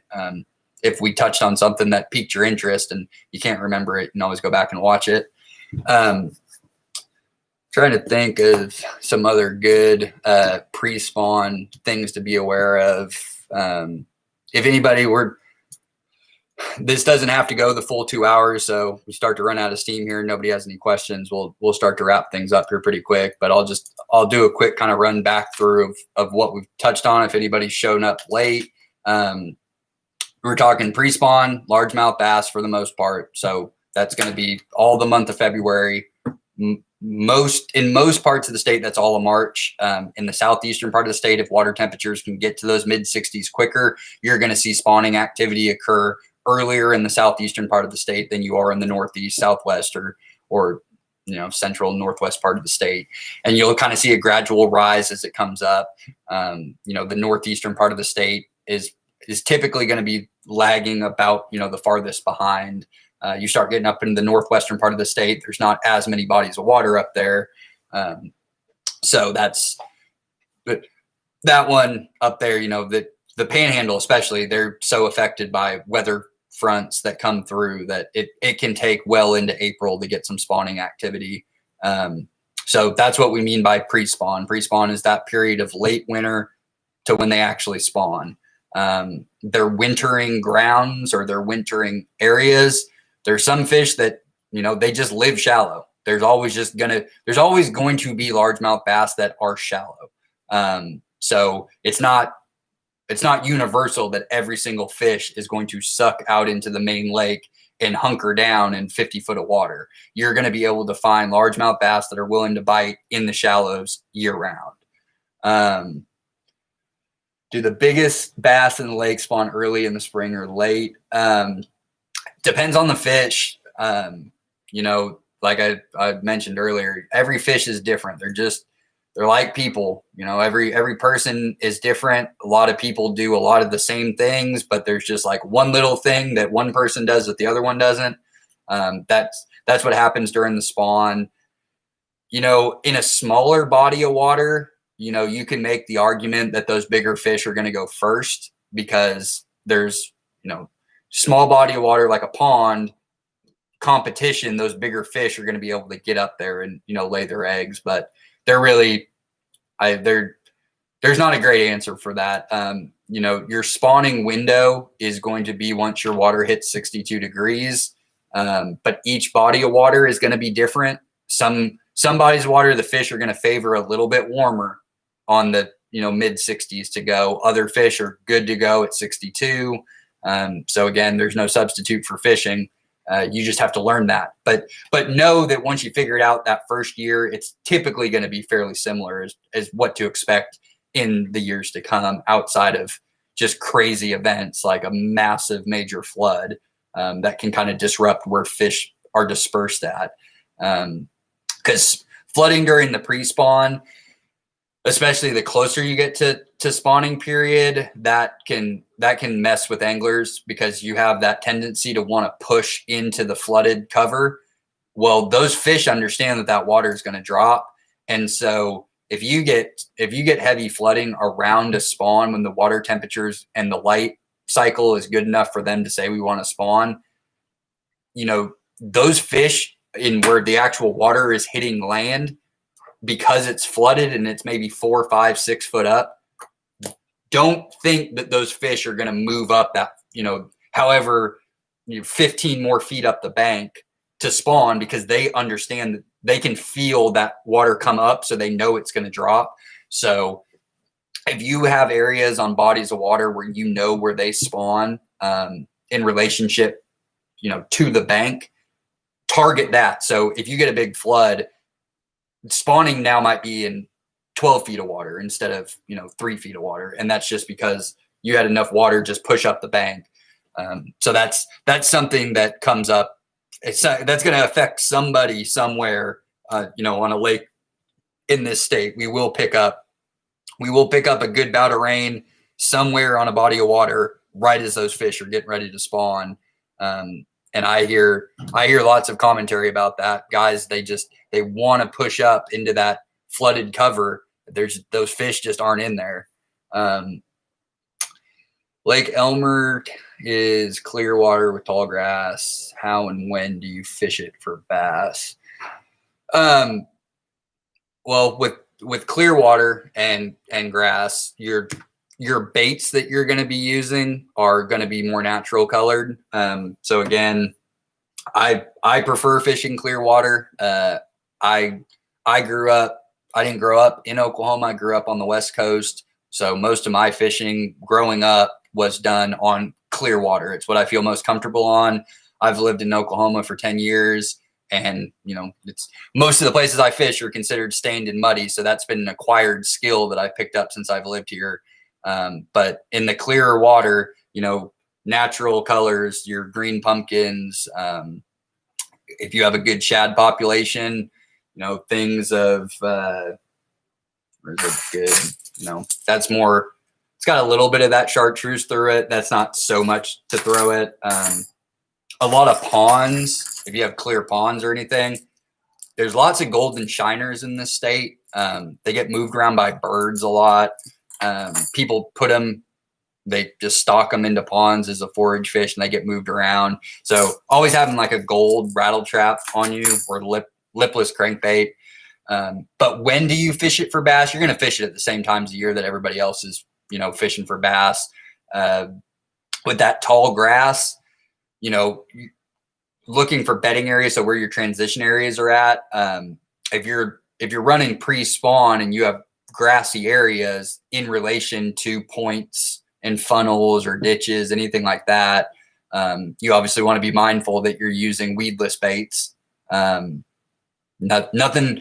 nothing less fun about fishing than picking, moss and weeds off of lures after every cast and pulling them out of your treble after every single cast. So, as far as target them in clear and tall grass, weedless swim baits and things like that, or weedless jigs, working it through, but you're still focusing on the same areas. Elmer, I believe I haven't been there in a while, but there's not a whole lot of huge arms that go back in on that lake. It's more of the smaller impoundment. So, that you're going to spend a lot of time fishing, secondary points on Elmer Thomas for, February and March leading up into the spawn.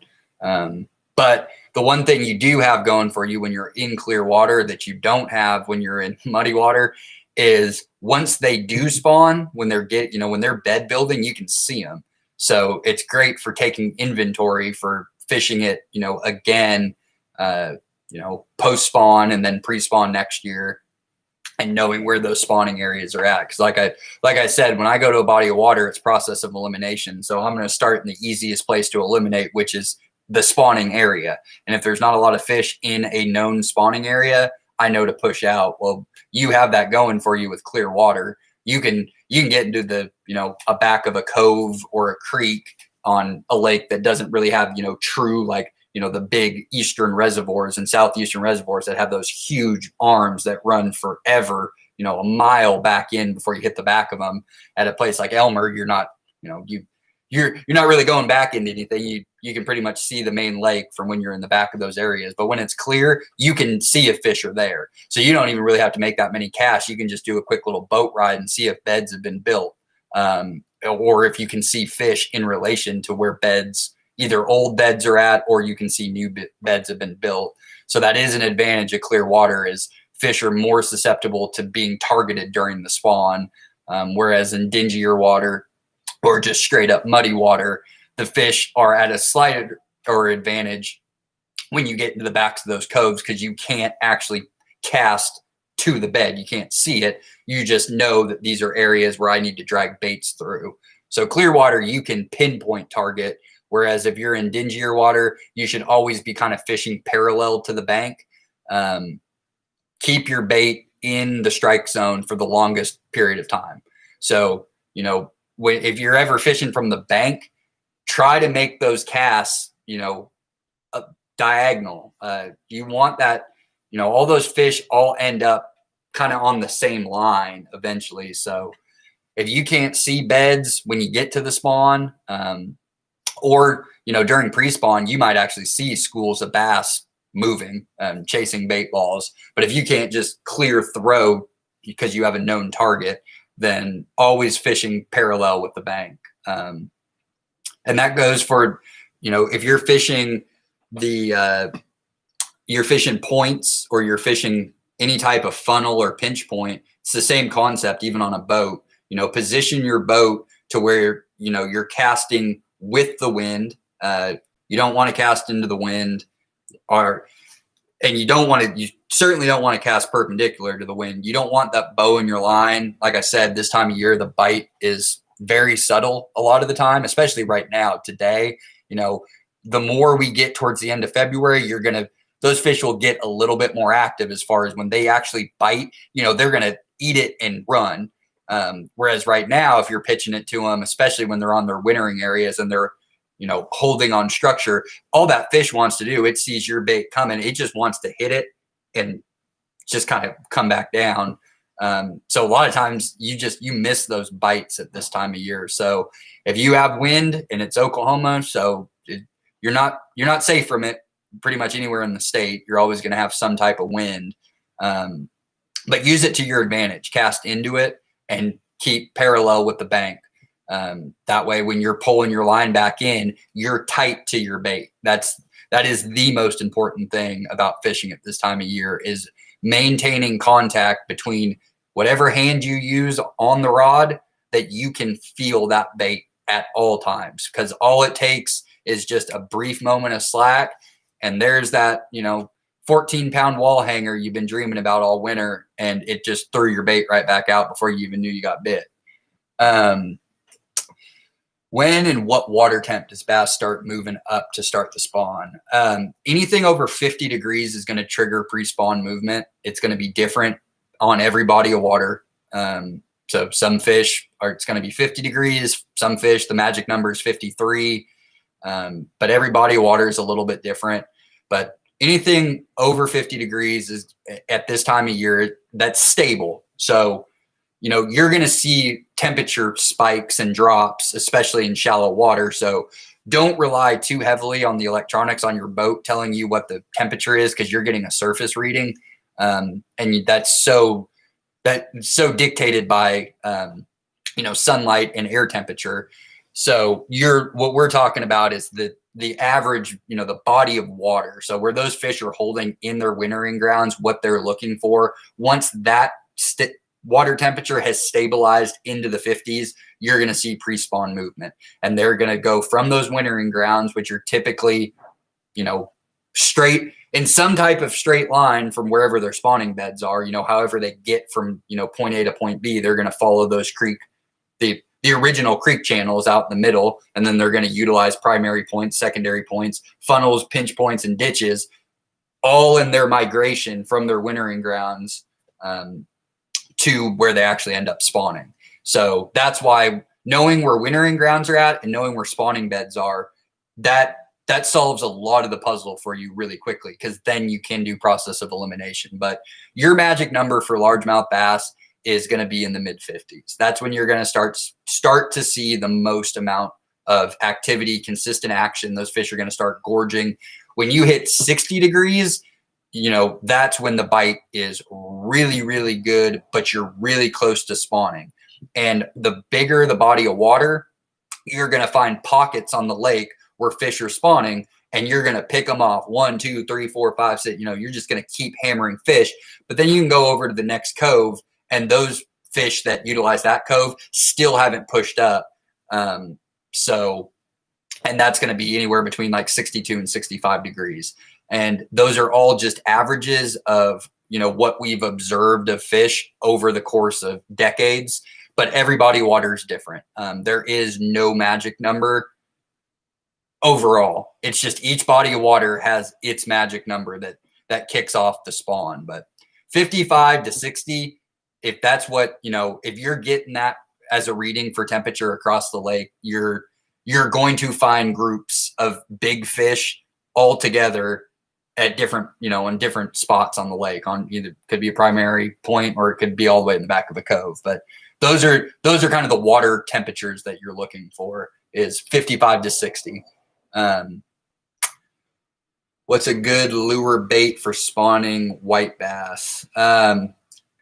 That depends on where you are. Some parts of the state, just crankbaits, something like this does the trick and outfishes everything else. Other bodies of water, I know, like the Arkansas, like above Kaw, it's a lot of like marabou and marabou jigs, really small white jigs, just, tiny ones, and bouncing those along. Other places, you can hit them heavy on just like a gold or white rattle trap. So it varies. But spawning sand bass are looking for, their primary bait forage. So, whites, bluebacks, to some degree, chartreuse. Those are all going to be good colors. If you're hitting fish, but you're not hooking up as often as you think you should be, downsize your lure for white bass, especially when they're spawning. That'll help you pick up more fish. What tactics would you approach differently when fishing big water lakes, many arms versus smaller bodies of water with few arms or creek branches? The answer's kind of the same for both. With a bigger body of water, you just the odds are stacked against you. There's more water for fish to be in.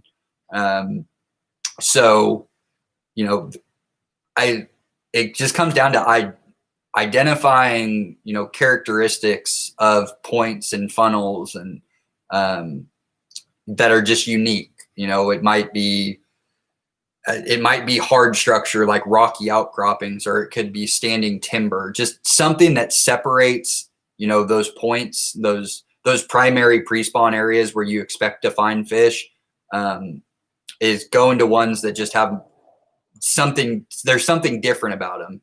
There's some type of character. That's where I'd focus on first. The smaller bodies of water, you can obviously find fish quicker. So when you find those big schools of fish, you get on them more often. But typically on a given day at a given time, fish are showing you a pattern. So, if you're on a big reservoir and a big arm, and every secondary point that you go to that you're picking up fish has a similar characteristic, then you just only target secondary points with that characteristic, with whatever pattern you're throwing that they seem to be biting on. That's the biggest difference. Is it's a little bit tougher to pattern on a large reservoir, because a pattern on a small body of water might be the entire body of water. So whatever's working on one end of the lake's working on the other end. But a big body of water, one creek arm that goes back, that's its own kind of little micro environment. So that pattern is going to work, around that area. But if you go and hightail it 15 miles up lake, it might be entirely different. But that's essentially what you're looking for at this time of year, is identifying what's catching fish and where, and then apply that to every area, in the bigger area that you're in. So in the entire, apply the knowledge you gain from one primary point or one secondary point, or one type of backwater that you went to that, had a funnel or a bridge, and then just apply that to everything in the area that is similar. And more than likely, that's the pattern of those fish. It's just, it becomes more difficult on a larger body of water, because it's easier to get frustrated because you have to cover so much water to get to those areas, which is again why I recommend, anytime you're going to a body of water, if you don't know it like the back of your hand, invest in lake maps, hard copies that you can have at your house, on your boat, where you can mark areas. And that way, when you utilize your electronics, you're already in the general vicinity. You're not guessing, that there's a big drop off in, this little radius. And that hard map doesn't put your boat right on top of it, but it puts you way closer than if you were just trying to figure that out by just utilizing your electronics. So that's the biggest thing with big bodies of water. Just the patterns will change, throughout the course of those different, especially if they're huge arms that are essentially their own little lake within a bigger reservoir. Man-made jetties along Canton considered. Yeah. So those would be those are, I mean, those are technically secondary points. You know, the main points on the lake are going to be, you know, on that north end. Canton doesn't really have a lot of points. It's more of a sandy bowl. So, you know, largemouth fishing in Canton, and a lot of the western reservoirs, Foss is similar, Fort Supply, all similar. You were going to be trying to find largemouth there, where, you know, those fishing jetties are a great place because it offers, you know, fish structure that they're not going to find out in the lake. That's why hybrid striped bass and walleye do so well, is they utilize the, you know, the main lake, the offshore humps, and sandy bottoms. But so definitely, yeah, those are considered pretty good points on Canton, those jetties off of the dam, because they provide riprap and structure that just isn't available elsewhere in that lake, because it is a very sandy bowl like lake that doesn't get very heavy inflow from the Canadian. So you don't get a lot of structure that's, you know, continually dumped in. You just get a lot of silt, which makes it sandy. So yes, those on any lake that's not a northwestern lake, those, you know, would more than likely just be considered secondary points, because the dam itself isn't an arm. So you have fishing jetties and things like that back in creek arms, not just off of the main dam, and those would all be considered secondary points. Any books or reference materials for new bass fishermen? I mean, Google, really. There, what's reputable, what's not. You know, just the information industry has come so far in the last decade.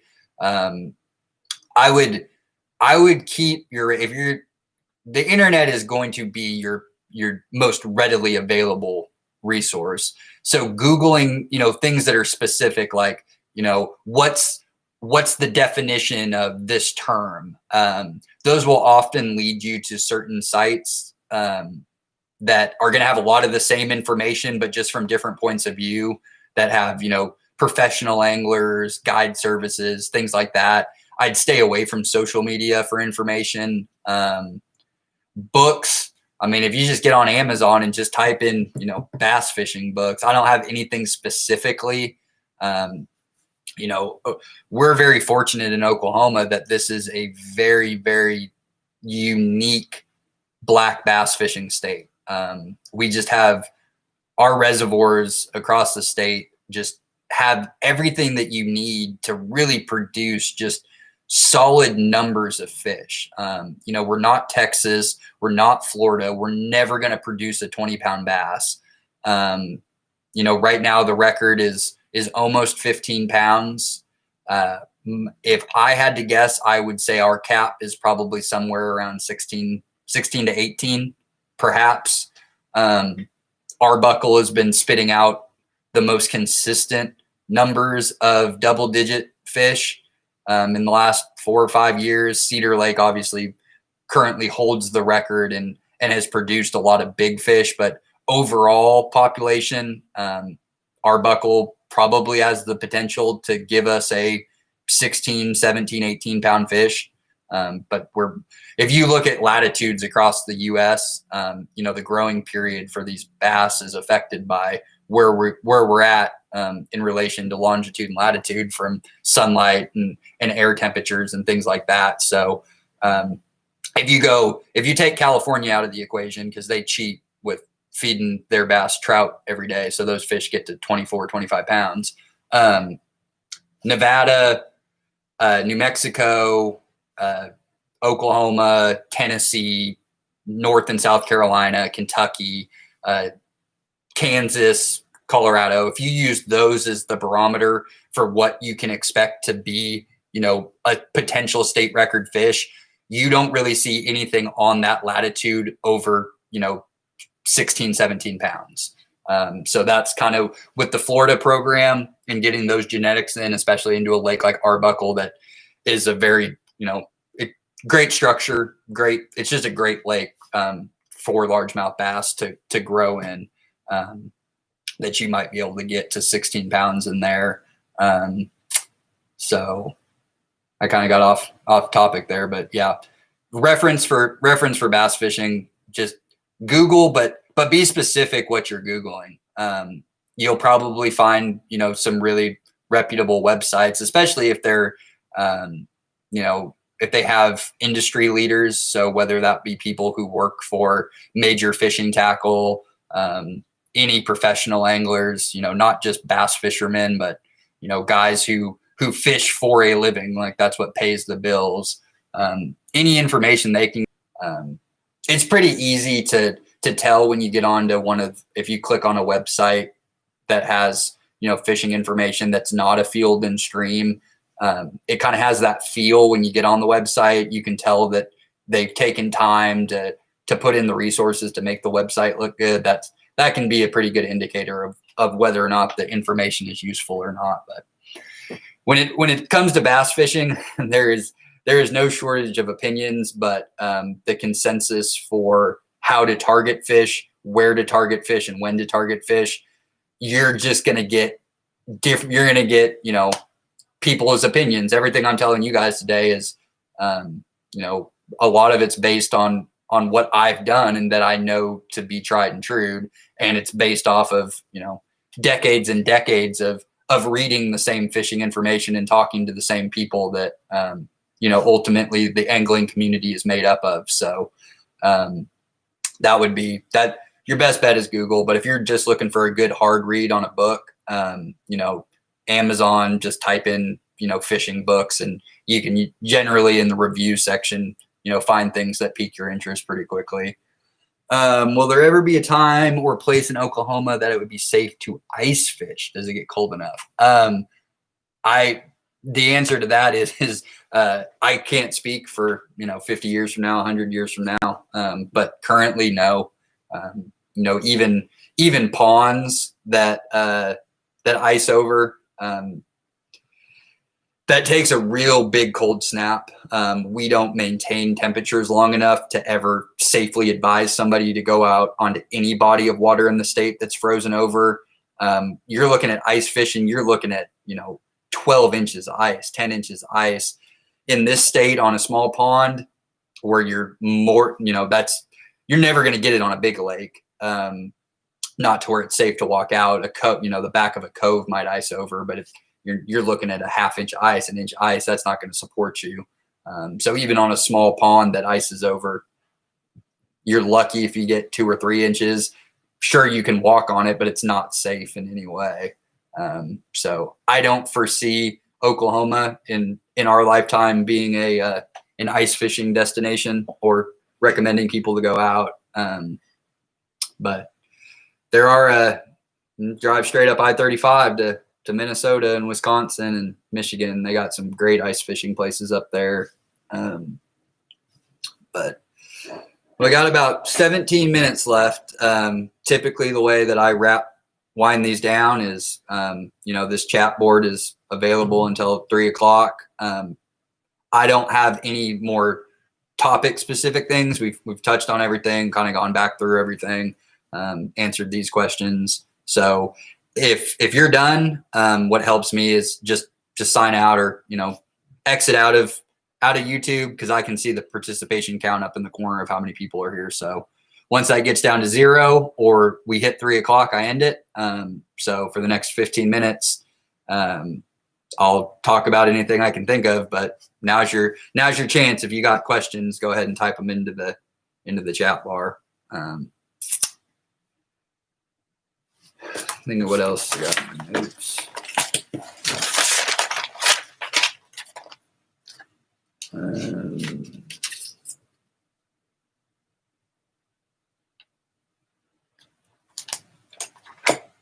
How to locate smallmouth in Skiatook.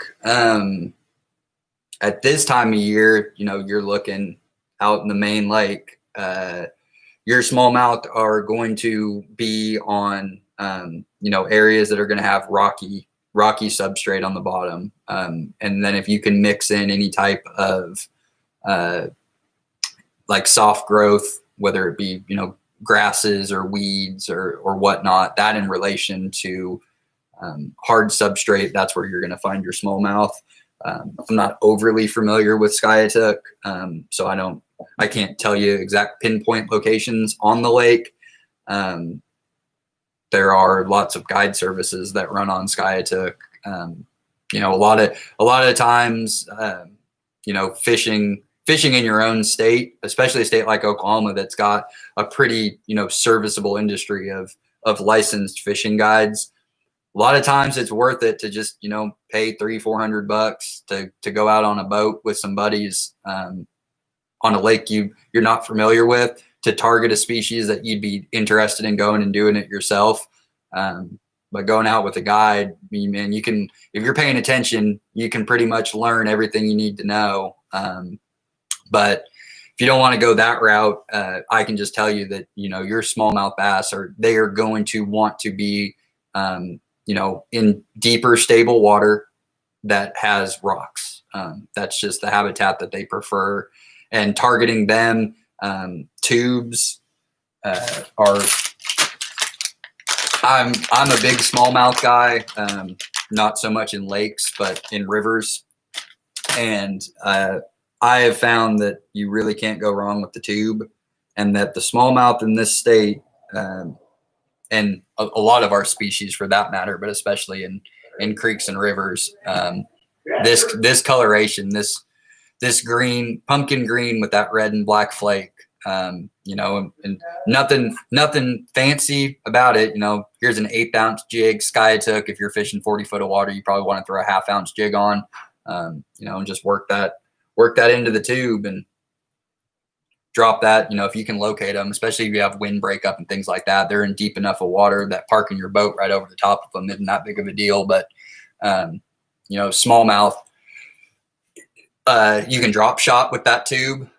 So you can maintain contact with the bottom without it actually being your lure. You're using the weight to do that. And you can kind of make adjustments if there's a lot of weeds that you're pulling through that are actually hitting the lure. You keep sliding up that tube from your weight, but just bounce it along those areas. Just a good spinning rod setup, 6.5, 7 foot with, a good leader at the end of probably no more than 8 to 10 pound test, and just work that along there. You can use they look like little tapeworm type deals as well, or little, like a little tiny, like a 2-inch stickworm, things like that. Anything in those natural colors, blacks and blues, pumpkin, and red and black. That's how I would go after smallmouth and Skiatook if I just was to run a boat up there and do it without any other information going into it. Do you have any tips for walleye fishing? Yeah. This isn't typically the time of year. You can catch some big ones if you can find them. Typically, I'll do walleye tips and stuff like that on our website for our fall fishing tips and our spring fishing tips. I do have one bait. I'll give one quick walleye tip.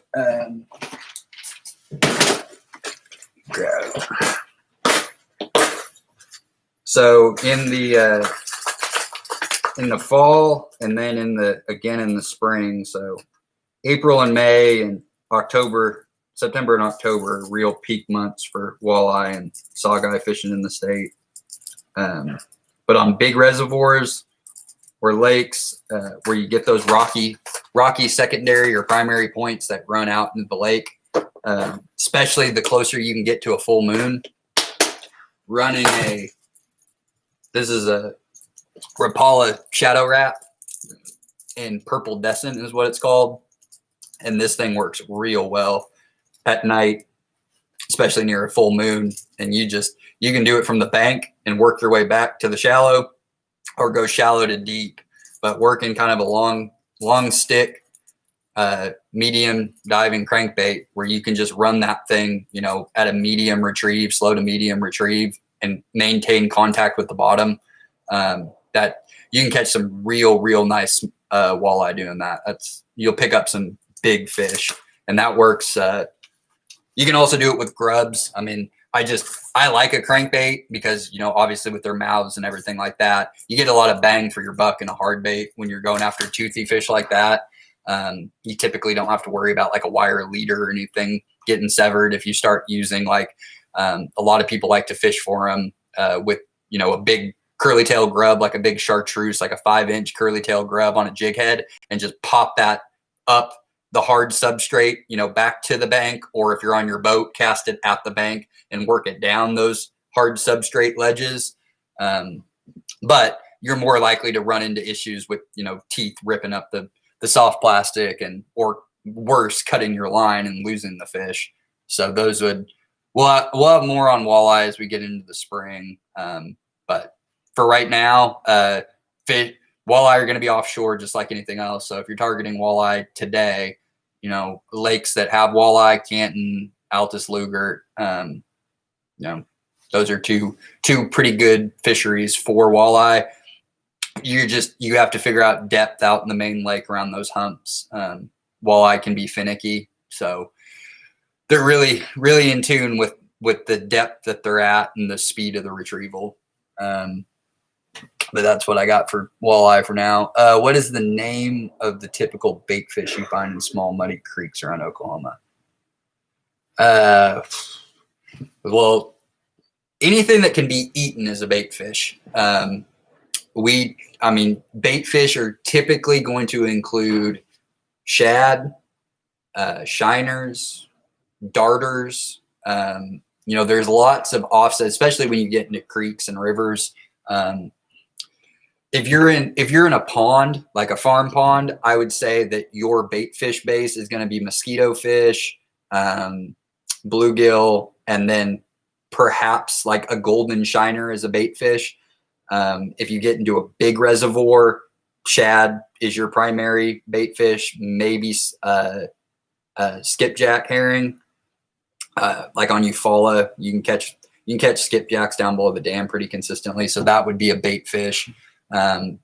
Obviously any type of sunfish is technically a bait fish, but like I discussed earlier, there's so many different vernaculars that people use in different parts of the state and in the country, and we're all talking about the same thing. But a bait fish is going to be pretty much anything that is not considered a game fish, that is a prey item, but it could be one of hundreds of different species, depending on where you're at, what creek or river you're in.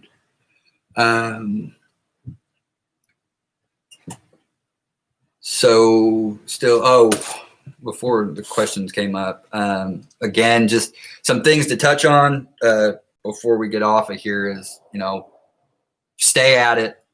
It can change on a dime. The day that you're fishing, the next day. Right now, those fish are still going to be in deeper water, but once we start to get into February, you're going to start to hear chatter online, around the state. You'll probably see stuff that we post on our Facebook page for the department, of big bass or big fish that are being caught. You want to be the first person to the punch. So typically if you're starting to hear or see photos of big fish being caught, it's probably not in real time. It's probably lagging, a few days behind or a week behind. So the more time you can spend on the water, if you have it, as you get into the middle of February, but especially March. I mean, you hit the 1st of March, pretty much anywhere in the state, one of your species is going to be popping, whether you're hammering crappie or white bass or black bass or stripers or hybrids. They're just, March is such a unique time to fish just because it's different every day. Until you get really close to fish's, actual spawn where they're gonna drop their eggs, that consistency just moves around, and different fronts affect different fish different ways. So the more time you can spend on the water here, in the next 4 to 6 weeks, you can really take some of these principles and see how they apply, especially if you can go to the same body of water multiple times. Because we touched on a lot of things, and one day on one body of water, this might be the ticket on secondary points that have an abundance of hardwood cover or hardwood structure on it. So it's putting the pieces together on particular bodies of water.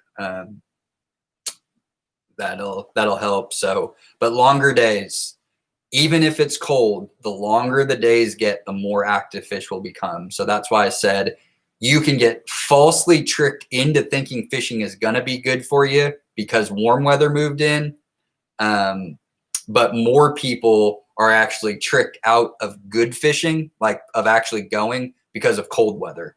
The farther we get, the longer the days get, the average water temperatures in a given body of water are going to start to steadily climb here as these days get longer.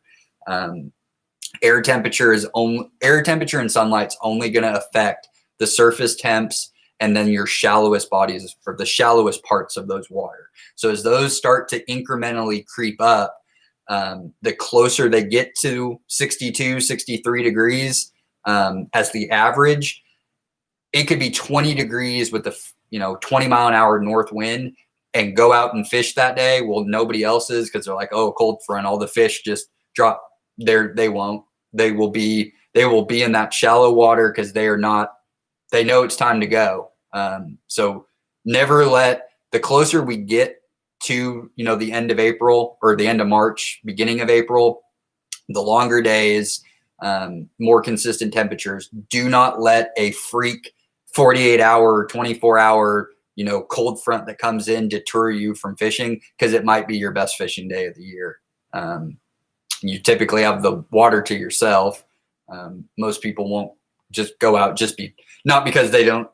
not so much because of the fishing, but more so just because it's uncomfortable to, be out in those conditions. But it's not going to have nearly the influence on the fish as you think it will. The barometric pressure will mess with them a little bit, but if they're not in the super shallow water, they've just dropped off. They didn't go run all the way out of that creek arm back out to deep water. They've just fallen into the creek ditch that's right there. So those fish are probably only 15, 20 feet away from where you expect to find them. So the closer you get to the spawn, if you get a cold front day, hit it hard because those are the days where you get the water to yourself, and fishing is typically better. And then vice versa. Don't let a big warm front that comes through in January or early February make you think that fishing, oh man, today's the day, it's 70 degrees. Fishing, the overall average water temperature.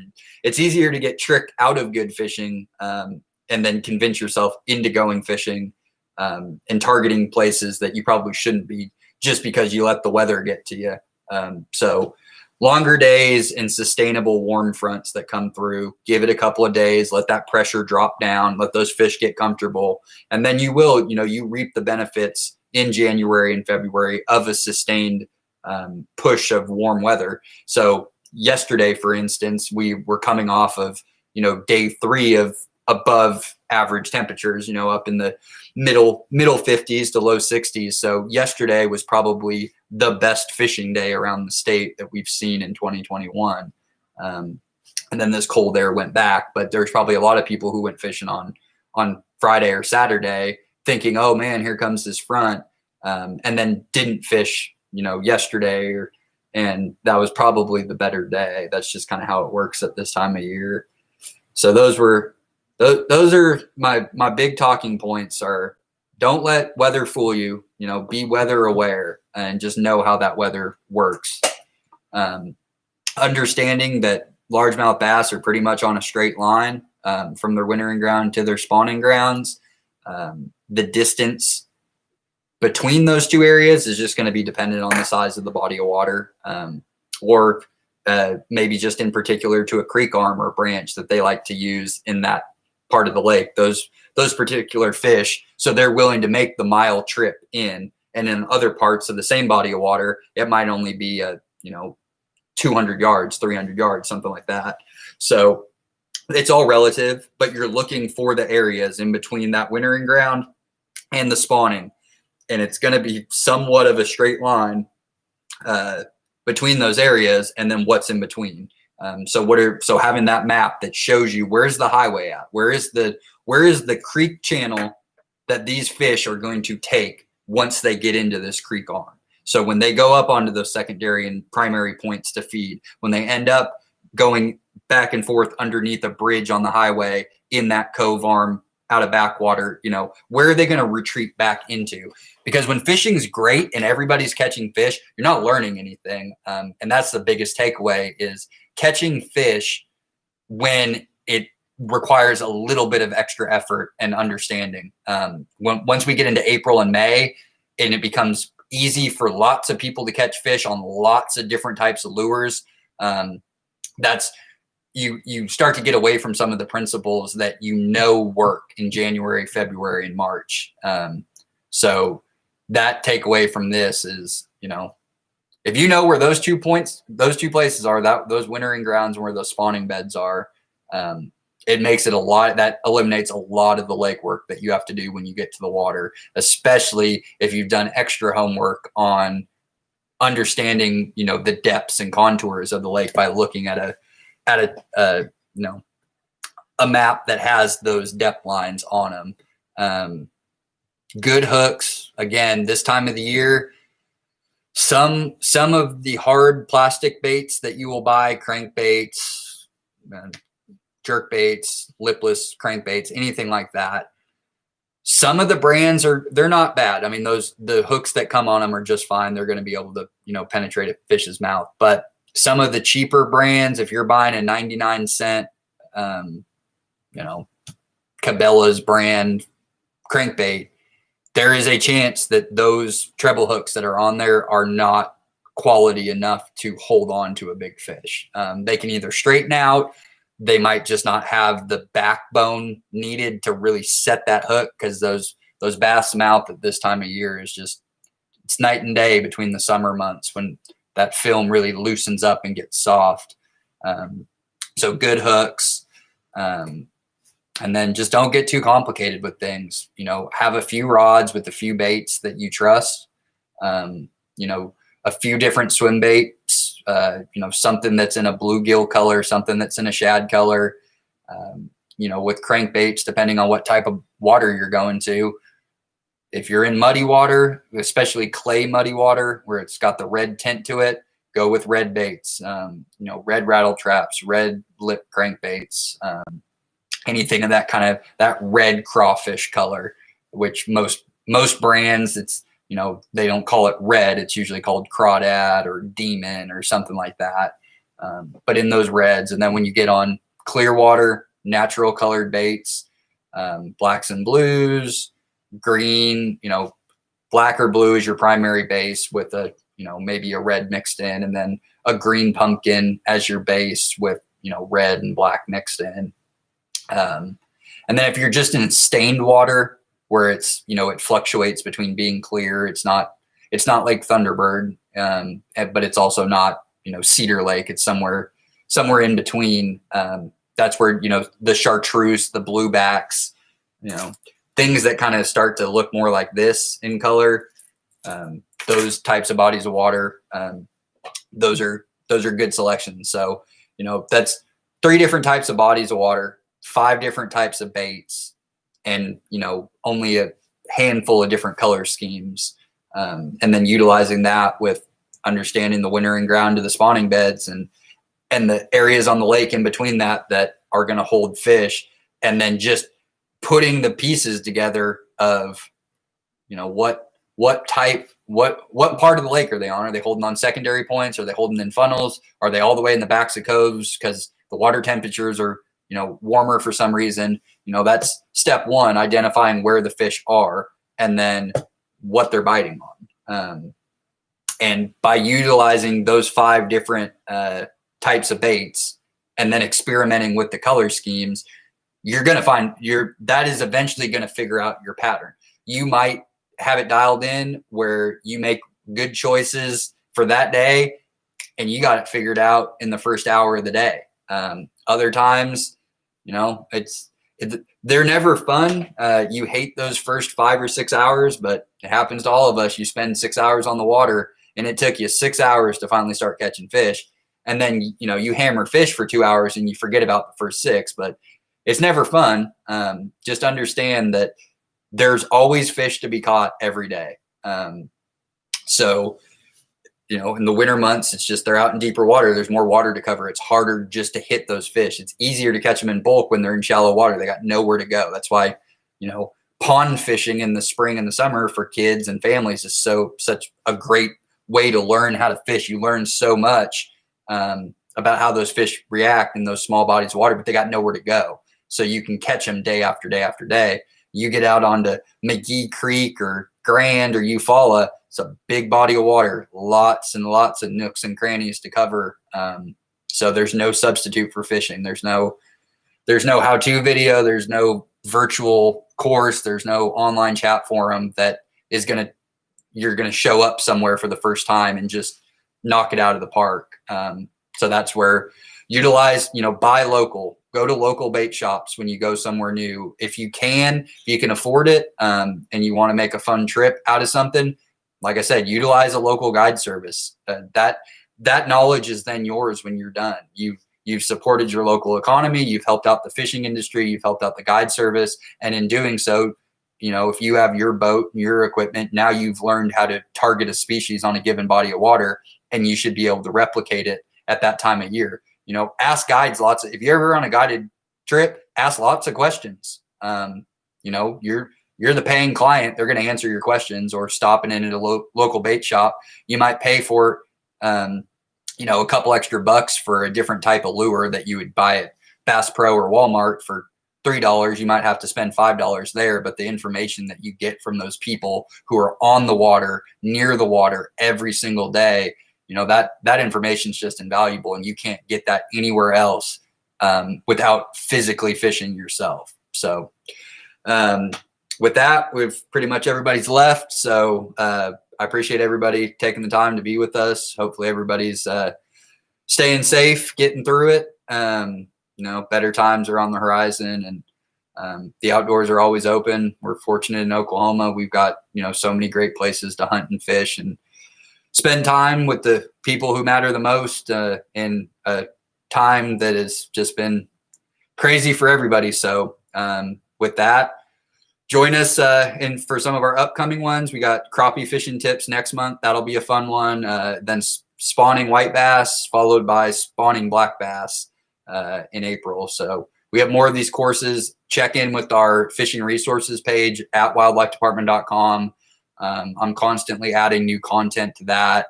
There's always seasonal specific fishing tips. So we keep that updated, in 3-month cycles, so the information doesn't remain stale or stagnant. And then on that page, my contact information is there. If you ever have a fishing question or just need somebody to chat about fishing, my email and my phone number, I'm always available to talk fishing. So don't hesitate to reach out if we can point you in the right direction. And hopefully by this spring, we're going to have some pretty cool new resources on our fishing resources page to help out the anglers of the state have better fishing trips, connect you guys to better opportunities, bait shops, things like that, the information that you need. So if there's ever anything you as an angler feel like we as the department can be doing a better job to help you, that's what we're here for. Don't hesitate to reach out to us. We build content based on what we see in the field, what we hear talked about, what's being shared the most. But that doesn't apply to everybody. So if there's something that you love about hunting or fishing, and you just don't feel like you're getting good, reliable local information, you don't want to go on a web platform and see generic information from all over the country that doesn't really apply to, your little lake in your town. Reach out to us. We would love to hear from you. We want to tailor our content for you. All of this stuff is for you guys and for the hunting and fishing culture of this state and of this country. And we want to continue to bring the best value we can for you guys for that. So don't ever hesitate to reach out to me or anybody at the wildlife department if you have commentary of how we can make your experience better or what resources we can provide that you're interested in knowing about that aren't readily available on our website or in easy information avenues to find. So with that, I'm going to go ahead and end this live session. It'll be available here in 15 minutes for rewatch on our website. So I'll answer one more question before I jump off on the downtown river tips. Watch the birds below the dam, especially the one up the north low water or the east westernmost low water. I think that's on May Avenue below it. There's a good parking area right there. Birds get down on that a lot. The Oklahoma River is kind of like a slew of different fish. It's an interconnected water body, so it connects from Canton, but it also connects to Hefner and Overholser through different channels and pumps and whatnot. So at any given time, there's different species in the river. But that fishery is going to be, better as you get into March and April. When you get white bass, any black bass species, catfish start, moving up. But watch that. Watch the westernmost low water. If they're running a lot of water over the top of that, there's a great parking area right there. And if you see a lot of birds hitting the water, there's a good chance that you can get into, hybrid bass, white bass, and we've pretty much heard of every species being caught out of that river section, but for fishing it consistently, there's not a whole lot to it. Once they put those two low waters up for the rowing community. I mean, that was the intention of that, was to create it for the crew and other rowing activities. So it's a Prairie Creek channel. There's not a whole lot of uniqueness to it. If you ever see it when they're doing work out there and they drain the water down, there's not a lot to it. I mean, it's a prairie stream. I mean, the channel is, you'll get a depression that's maybe that deep. So really, when the water is full and up, the actual riprap that leads down to where the base of the riprap hits that sand prairie bottom, that's the area that you kind of want to target along it. But if they're running water as those water temps come up in March and April, I would focus on that western edge of the river at that low water off of May, and throw things, gold and red rattle traps. I wouldn't use lip crankbaits. You're going to end up snagging into shopping carts and whatnot if you're tagging the bottom. So, soft plastic swim baits and rattle traps, maybe even top water if you see fish surfacing, and then like little any type of soft plastic that you can swim in with a jig. So that could be, it could be like a Mr. Twister swim bait, something like this with a 1/8 ounce jig head on it, or depending on how fast the water's going, maybe 3/8 or 1/4 ounce. But you don't want to be going all the way down to the bottom when you're fishing the Oklahoma River. If you're fishing the Arkansas River in downtown Tulsa, there's just lots of, different unnatural structure that is accrued at the bottom of those things that will wreak havoc on your gear. So try to stay middle water column up, but every now and then days are different out there.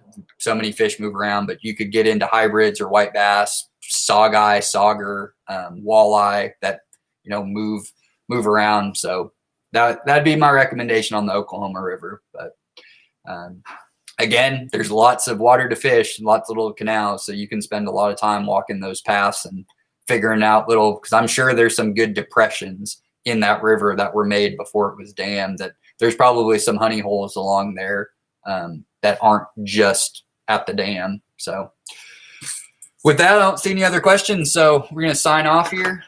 Thanks everybody for coming. We can't do these without you, so thanks, and we'll see you next time. Stay safe. Outdoors are always open.